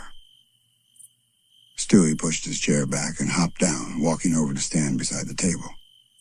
Or, he said with unnerving calm, it's bait. Someone's dangling a hook, and they're counting on you to be the fish, too dim to notice the shiny metal bit under the worm. Peter considered this. Yeah, but what if the worm is, really delicious? Lois sighed. Peter, but he was already folding the letter and tucking it into his pocket as if that settled it. I'm going, he said simply. The words seemed to sit in the room like a pebble dropped into still water, rippling outward in silence. Brian finally broke it. Then I'm coming with you. Peter shook his head. Nope. Says right here, come alone. That's exactly why you shouldn't, Brian said. Every time someone says come alone, what they mean is please make it easier for me to do whatever shady thing I have planned. Stewie raised an eyebrow. He has a point. A terrible, obvious point, but a point nonetheless. Lois stepped closer, her voice firmer now. Peter, I mean it. If you're going to do something that's reckless, at least don't do it alone. Take Brian or Stewie or... She stopped herself, realizing how absurd it sounded to send a baby into a midnight meeting by an old train station. Peter rubbed the back of his neck. Fine. Brian can come. But you gotta hang back, like in those cop shows, where the partner hides behind a dumpster until it's time to jump out dramatically. Brian muttered under his breath. Oh yeah, because nothing says safety like hiding behind a dumpster at midnight in Quahog. The rest of the evening passed in an odd sort of tension. Peter distracted, glancing at the clock every few minutes. Stewie retreating to his room with that expression that meant he was plotting something, and Brian keeping his sarcasm locked and loaded. When the hour finally came, the house was silent except for the faint ticking of the hallway clock. Peter zipped up his jacket, the folded letter still in his pocket, and motioned for Brian to follow. The two slipped out into the cool night air, their breath puffing in small clouds under the pale glow of the street lamps. The old train station was a few blocks past the edge of town, a relic from a time when Quahog had more tracks than traffic lights. Now it was all peeling paint, boarded windows, and weeds curling up through cracks in the platform. The bench mentioned in the letter sat under a flickering lamp, casting long, jittery shadows across the pavement. Peter slowed as they approached, scanning the empty platform. "See anybody?" he whispered. Brian shook his head. "Just a raccoon digging through a trash can over there. He's probably wondering why we're out here like idiots." Peter stepped toward the bench anyway, each footstep crunching lightly against the gravel. The paper felt heavier in his pocket now, almost as if it had absorbed some of the night's chill. He sat down, his eyes darting between the dark corners of the station. Minutes passed. Nothing. Brian, still keeping his distance, shifted impatiently. "Maybe they stood you up." Peter was about to respond when a figure emerged from the shadows beyond the far end of the platform. Tall, wearing a long coat, and moving with deliberate, unhurried steps. The lamplight caught their face just enough to show the faintest smirk, eerily similar to the one Peter himself had worn earlier in the kitchen. "Peter Griffin?" the stranger asked, voice calm but carrying in the quiet night. Peter hesitated. Maybe?" The figure's eyes flickered toward Brian. "You weren't supposed to bring anyone." Brian stepped forward, his tone defensive. "And you weren't supposed to send cryptic notes to my idiot friend? But here we are." A small smile tugged at the corner of the stranger's mouth. "Fair enough." Then they reached into their coat pocket. Peter stiffened. Brian tensed, ready to lunge if necessary.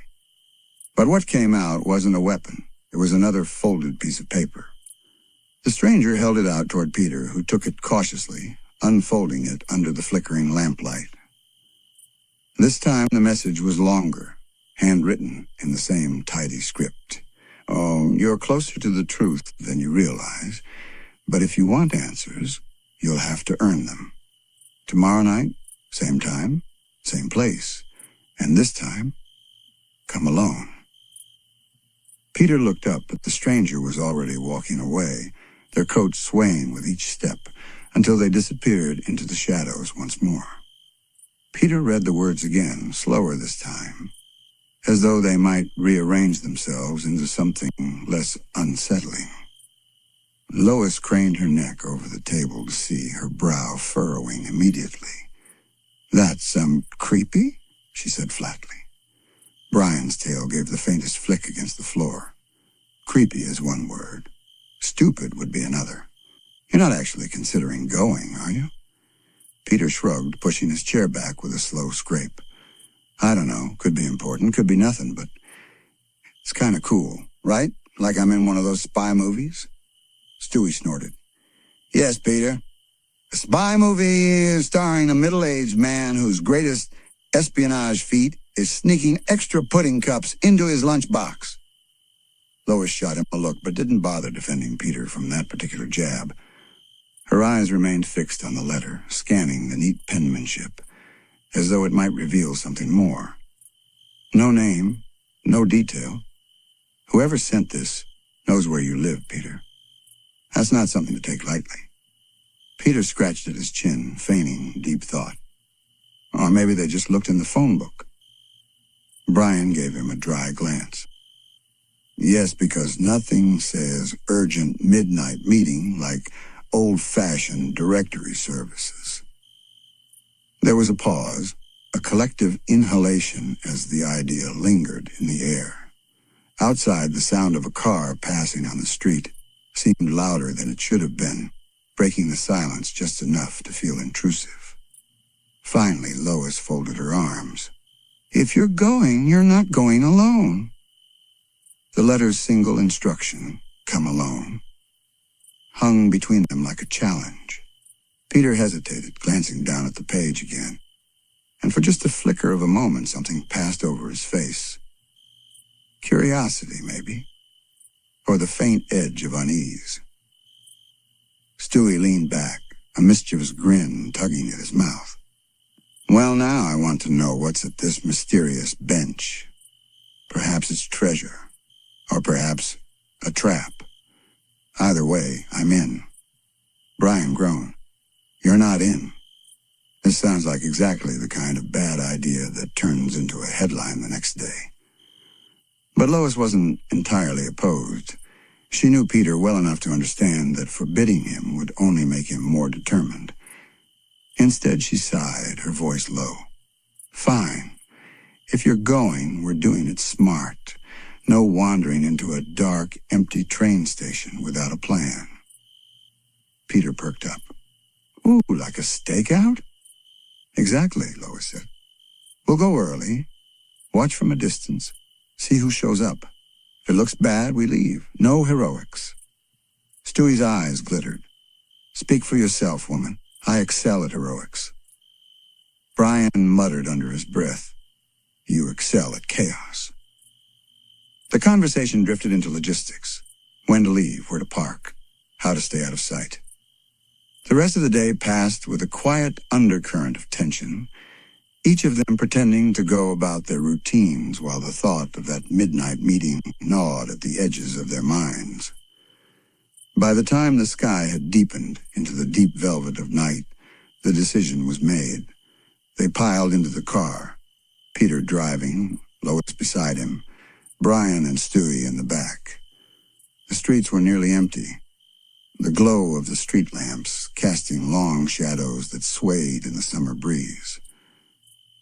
The old train station came into view like something half-remembered from a dream. Its brick walls faded, windows boarded in places, and the tracks themselves long rusted over. The bench was exactly where Peter remembered it from years past, tucked beneath an overhanging roof, just far enough from the main road to feel hidden. Lois directed Peter to park 2 blocks away. They slipped out of the car quietly, the air thick with the scent of damp concrete and overgrown weeds. From their vantage point, behind a row of bushes across the street, they could see the bench clearly. It sat empty under the weak glow of a single flickering street lamp, the shadows around it shifting with each pulse of the light. Minutes passed. No one spoke. The world seemed narrowed to the sound of crickets and the occasional rustle of leaves. Then, at exactly midnight, a figure emerged from the darkness. It was hard to tell much from a distance. The person moved with slow, deliberate steps, their features obscured beneath the brim of a hat. They carried something in one hand, something small and glinting in the pale light. Peter's breath hitched. Is that? Before he could finish, the figure stopped at the bench, set the object down on the seat, and stepped back. They didn't sit. They didn't look around. They just stood there, waiting. For a moment, no one spoke. The words on the page seemed to hang in the air, heavier than they should have been for something so brief. Brian's brow furrowed as he read it again, almost as if expecting more to appear between lines. Stewie drummed his fingers on the tabletop, his mind already spiraling into speculation. Old train station, Brian muttered half to himself. That place has been boarded up for years. Nothing there but rust, weeds, and a lot of bad history. Peter tilted his head, still smirking. Yeah, which is exactly why I think I should check it out. Lois, who had been rinsing a plate in the sink, turned sharply. Peter, no, that sounds like a trap. Who just sends you a creepy midnight invitation with no name? You don't even know who it's from. That's the fun part, Peter said, shrugging as if she just told him the store was out of his favorite snack cakes. Besides, what's the worst that could happen? Stewie's eyes gleamed in a way that made Brian uneasy. Oh, I can think of several scenarios, and they're all deliciously catastrophic. But you're not going without me. You? Lois raised an eyebrow. Absolutely not. You're not going anywhere near that place. Stewie grinned. Oh, Lois, you make it sound like I'm asking for permission.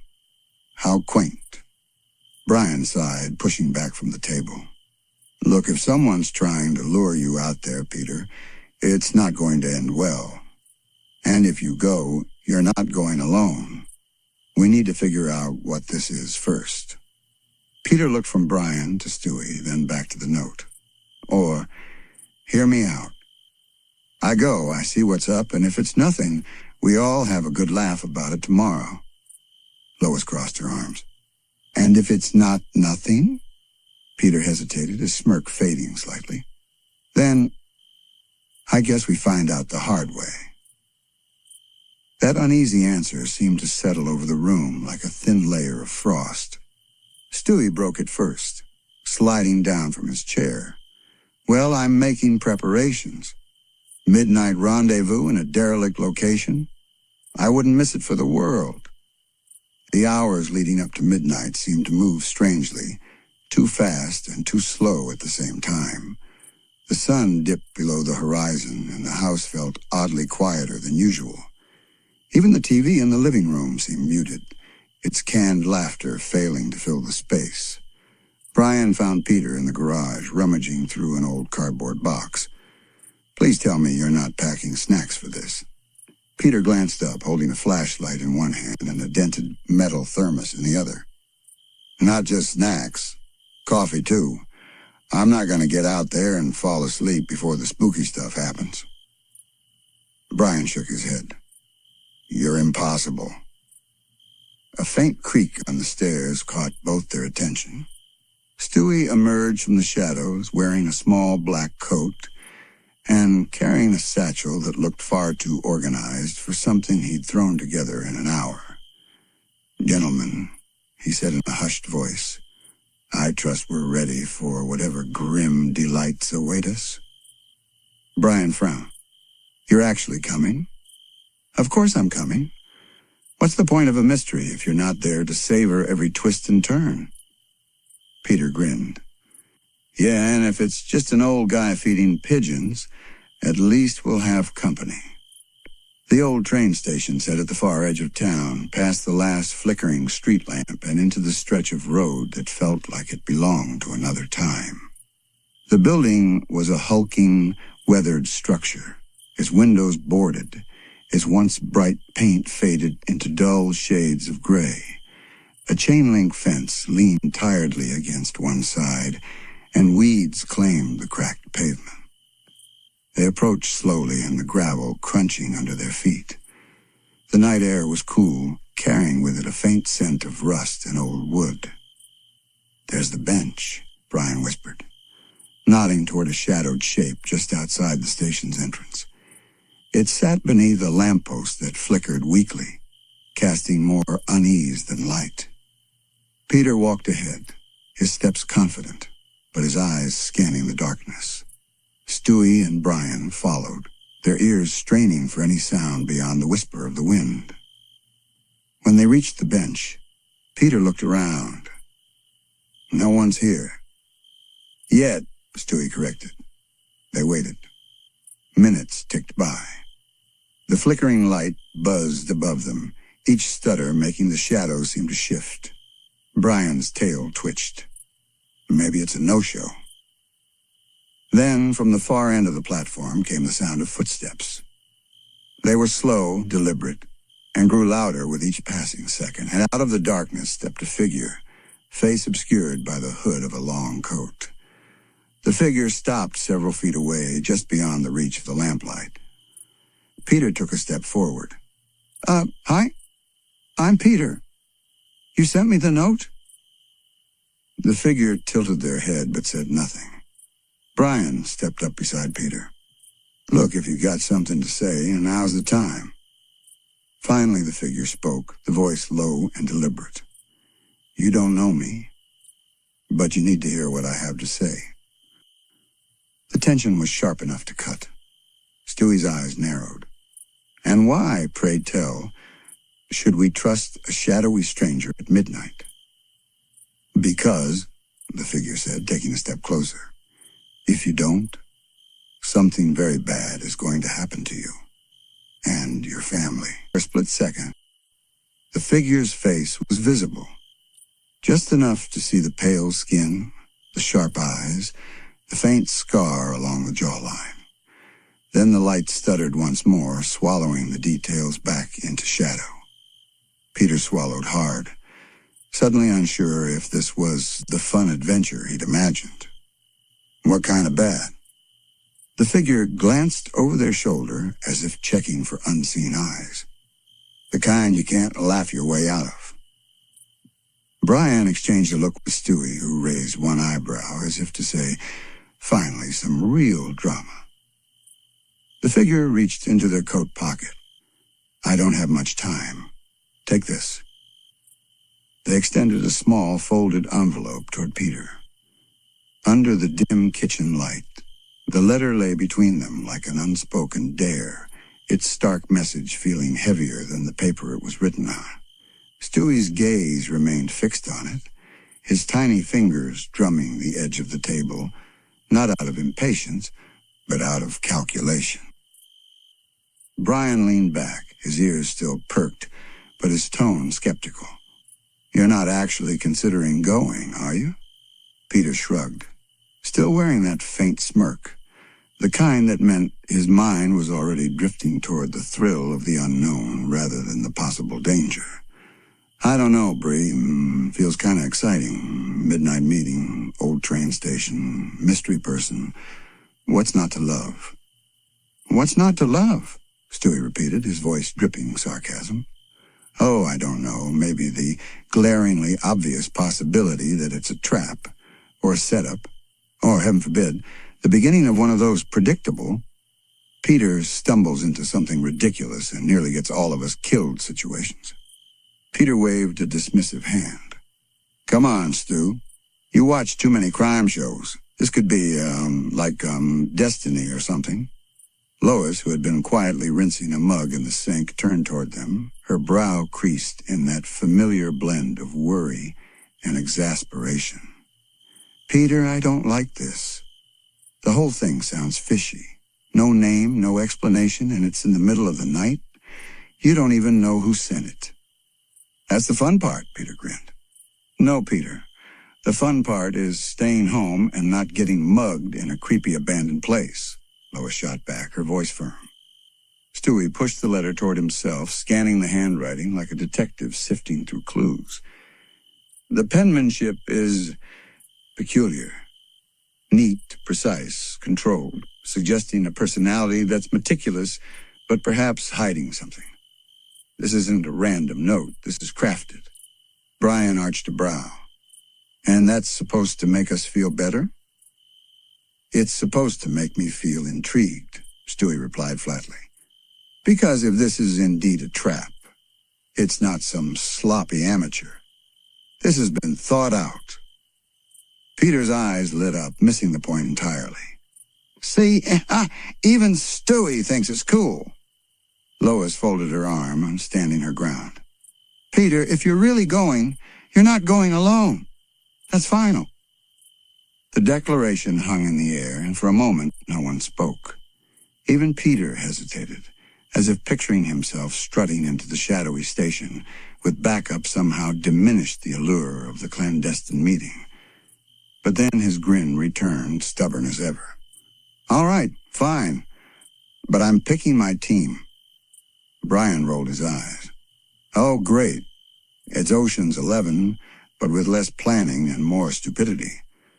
Stewie tilted his head, that faint smirk of his returning. If we're doing this, I'm coming.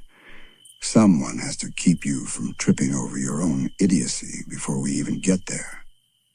Lois sighed, clearly torn between letting them learn the hard way and putting her foot down.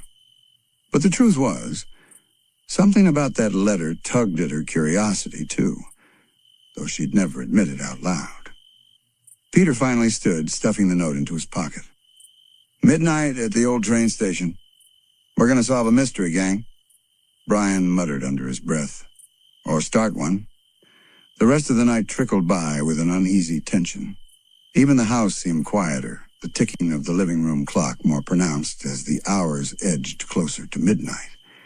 Stewie disappeared into his room at one point, re-emerging in what he called his urban infiltration attire, a dark turtleneck, tiny gloves, and a small flashlight clipped to his belt. Brian didn't bother with theatrics. He just gave himself an extra shake to fluff his fur against the night air.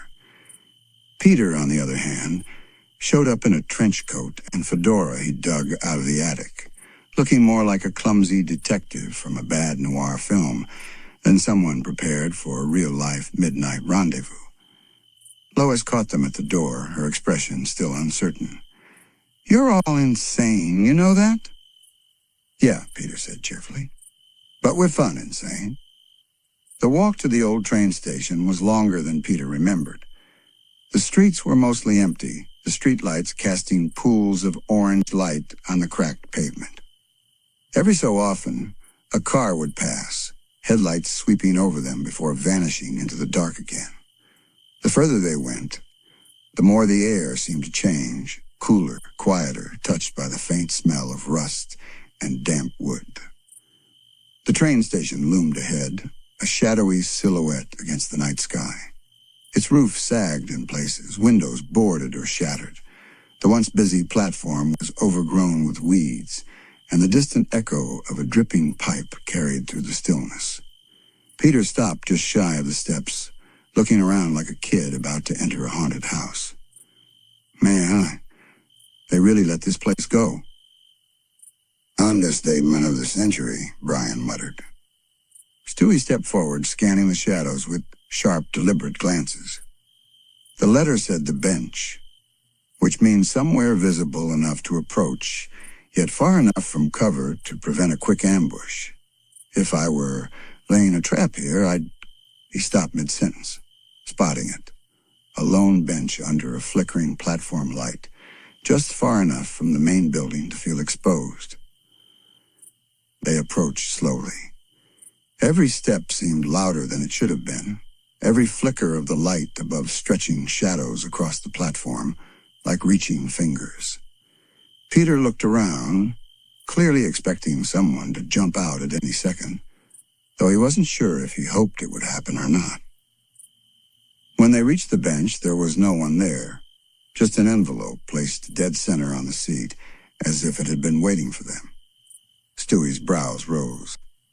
"Well, and that's not ominous at all." Peter reached for it, but Stewie smacked his hand away. "We do not just grab mysterious objects in potentially dangerous settings. Haven't you learned anything from television?" Brian sighed. "Just open it, Stewie." With an exaggerated roll of his eyes, Stewie picked up the envelope and carefully tore it open. Inside was a single Polaroid photograph. No note this time, no instructions, just the image. And when they saw what was in it, all three froze.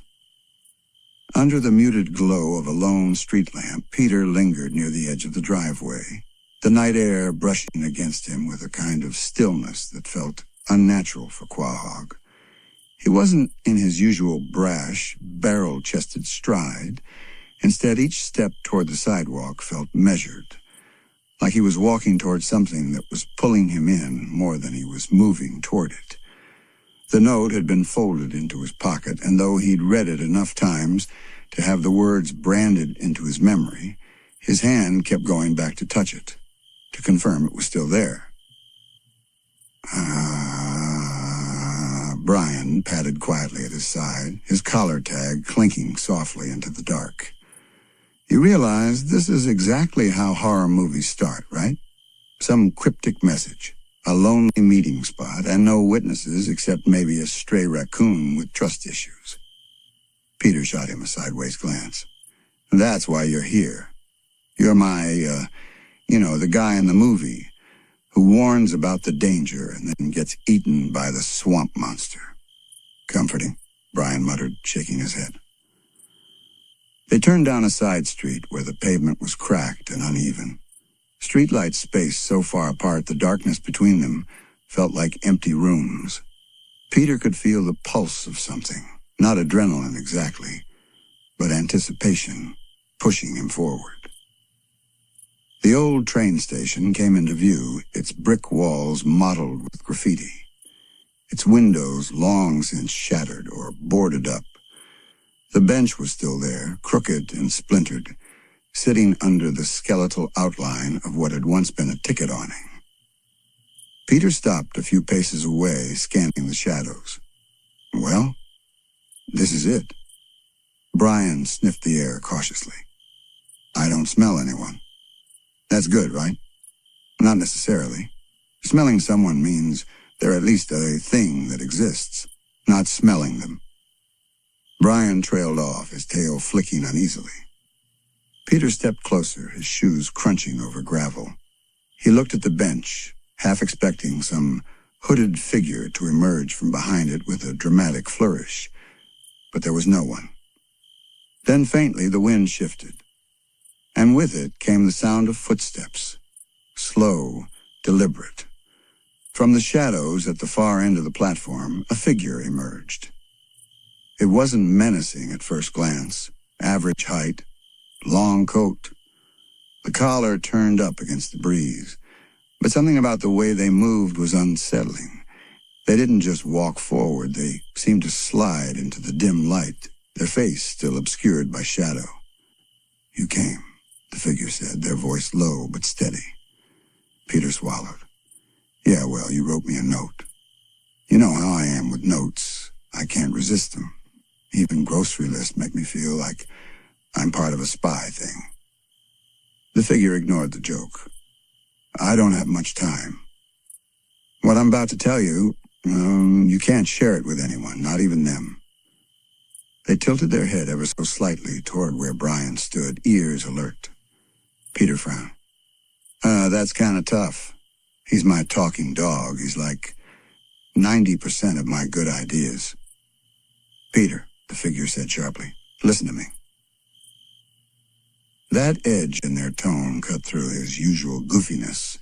For a rare moment, Peter's expression sobered. "Okay," he said, his voice quieter now. "I'm listening." The figure stepped closer, and for the first time, Peter could see their face. Not entirely unfamiliar. There was something faintly recognizable about the jawline, the eyes, but he couldn't place it. "They've been watching you," the figure said, "for a long time. Longer than you'd guess." Peter blinked. "Who's they? Is this like the cable company?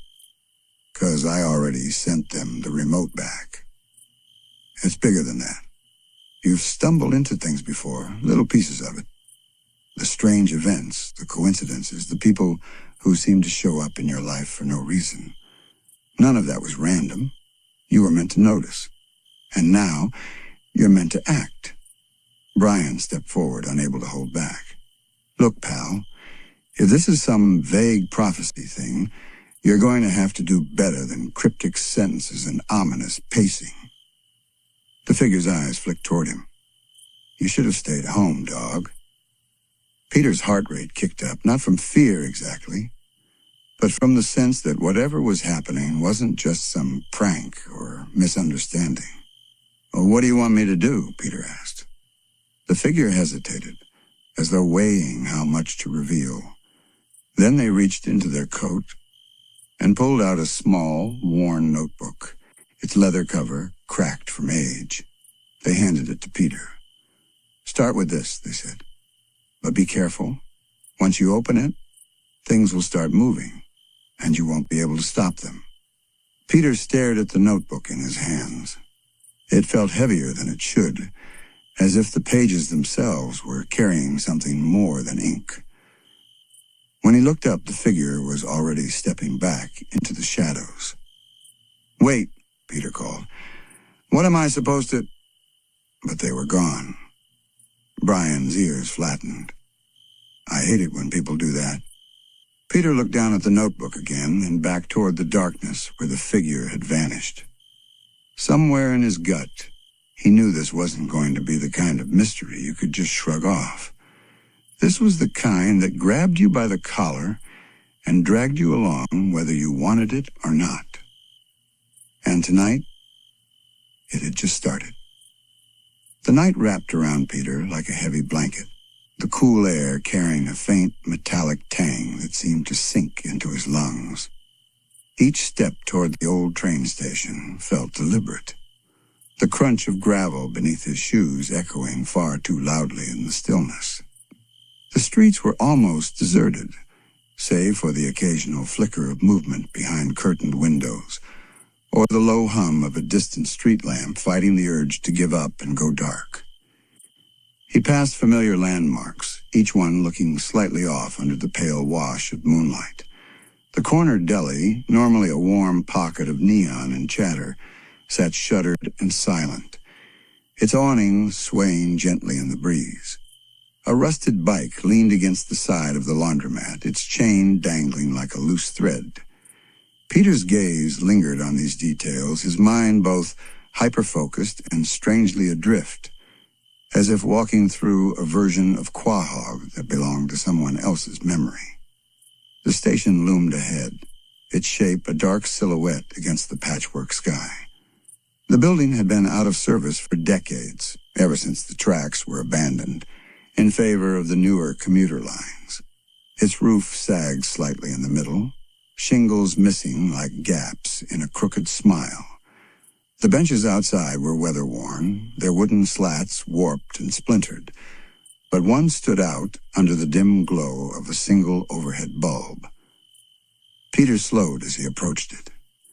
The air felt heavier here, thicker somehow, and he noticed the faint smell of oil and old paper drifting from the station doors. He stopped a few feet from the bench, scanning the shadows.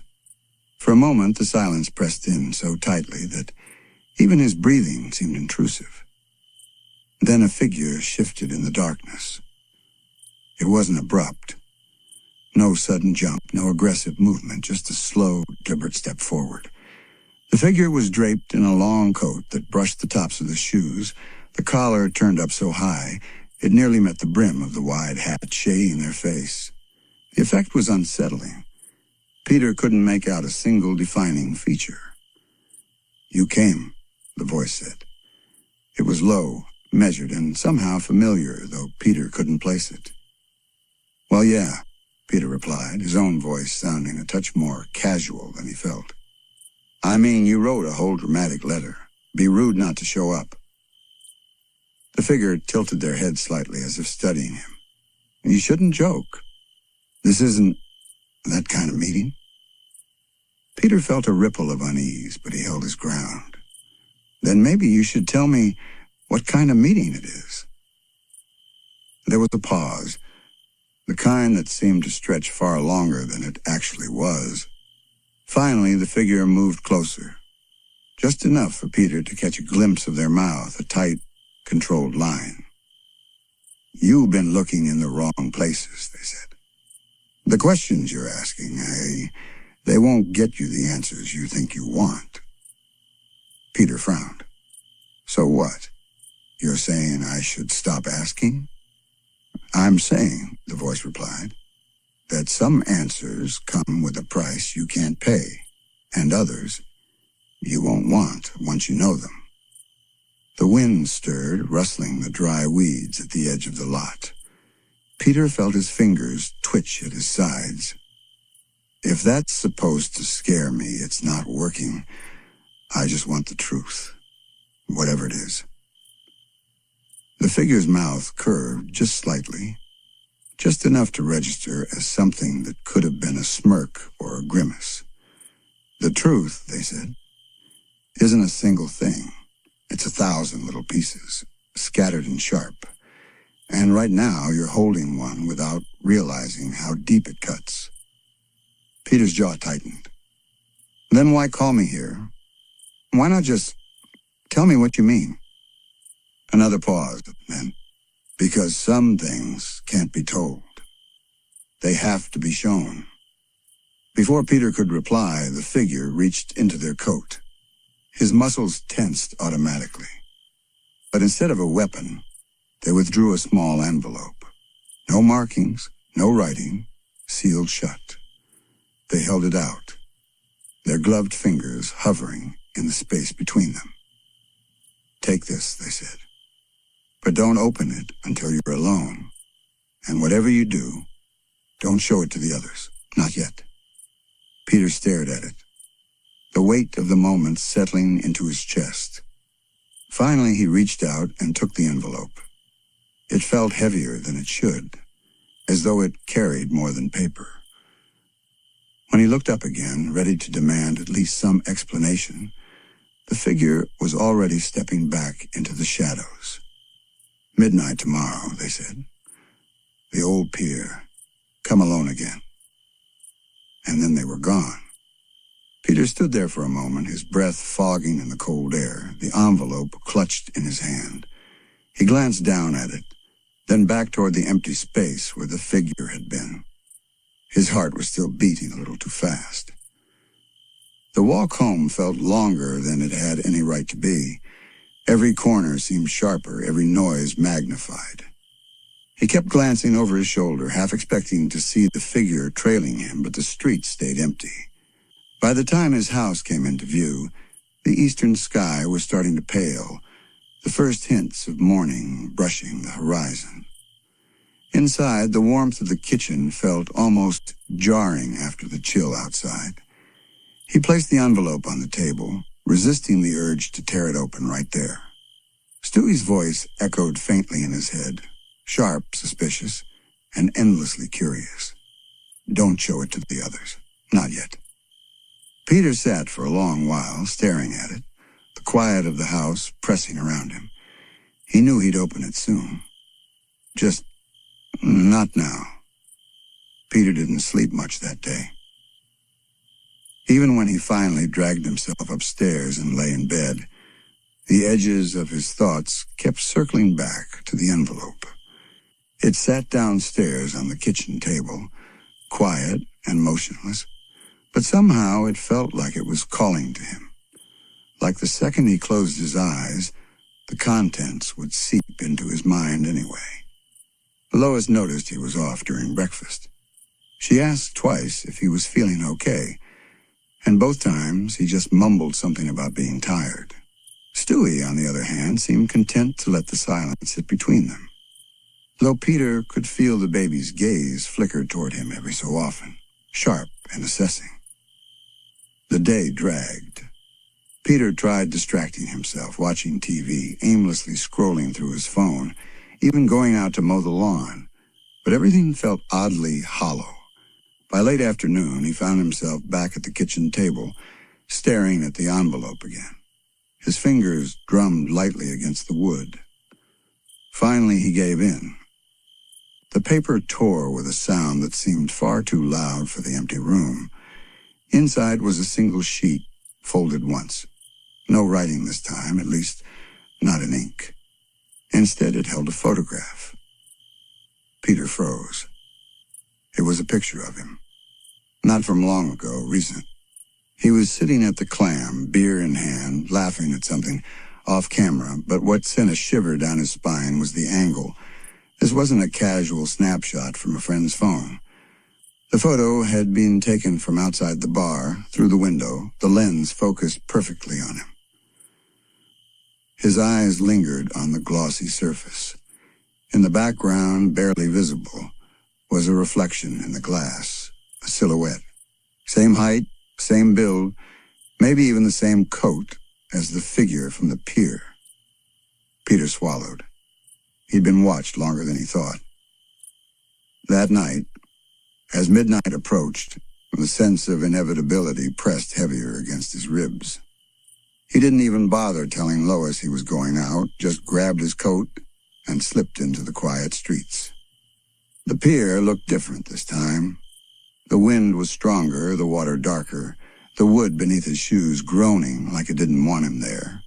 He half expected the figure to appear instantly, but for several minutes there was nothing. Just the sound of the waves and the distant hum of a ship's horn. Then from the shadows at the far end they emerged. Same stillness, same deliberate steps. You opened it? The voice said. Peter nodded. Why the picture? To make sure you understood, they replied. Understood what? That I've been watching you, that I know more than you think, and that we're past the point of pretending otherwise. The wind caught Peter's coat, whipping it around his legs. Okay, but what do you want? The figure stepped closer, and this time, Peter caught a faint glimmer of their eyes. To see if you're willing to do what needs to be done. Peter let out a nervous laugh. You know, you could have just texted me like a normal person. No smile, no hint of amusement. Normal isn't going to work for this. They handed him a small, folded piece of paper. "Tomorrow night, same time. Different place. If you don't show, I'll know where your loyalties lie." And just like before, they were gone. Peter stood there for a long moment, the paper burning in his hand, before finally shoving it into his pocket and heading home. The following day was worse. Paranoia seeped into everything. Every car that slowed as it passed made his pulse jump. Every glance from a stranger felt just a little too long. By evening, he was pacing the kitchen while Lois cooked, his mind a tangle of questions he couldn't begin to unravel. Stewie, of course, noticed. "You're wound tighter than Brian after a 3-day espresso bender. Care to share with the group? Or is this another solo episode of Peter's bad decisions?" Peter looked at him, then glanced toward Lois, who was humming softly as she stirred something on the stove. He shook his head. Later? But later came fast. By midnight, Peter was standing in the alley behind an old warehouse. The place looked abandoned, the only light coming from a flickering street lamp at the far end. The figures stepped out from a side door holding something in their hand. "You showed," they said. "You told me to," Peter replied, trying to keep his voice even. They handed him a manila envelope. "What's in here?" they said. "Stays between us. If you share it, it's over. If you destroy it, it's over. If you do anything other than exactly what I tell you, it's over." Peter hesitated before taking it. "And if I don't want to be part of whatever this is?" The figure's head tilted slightly. "Then you won't have much of a choice."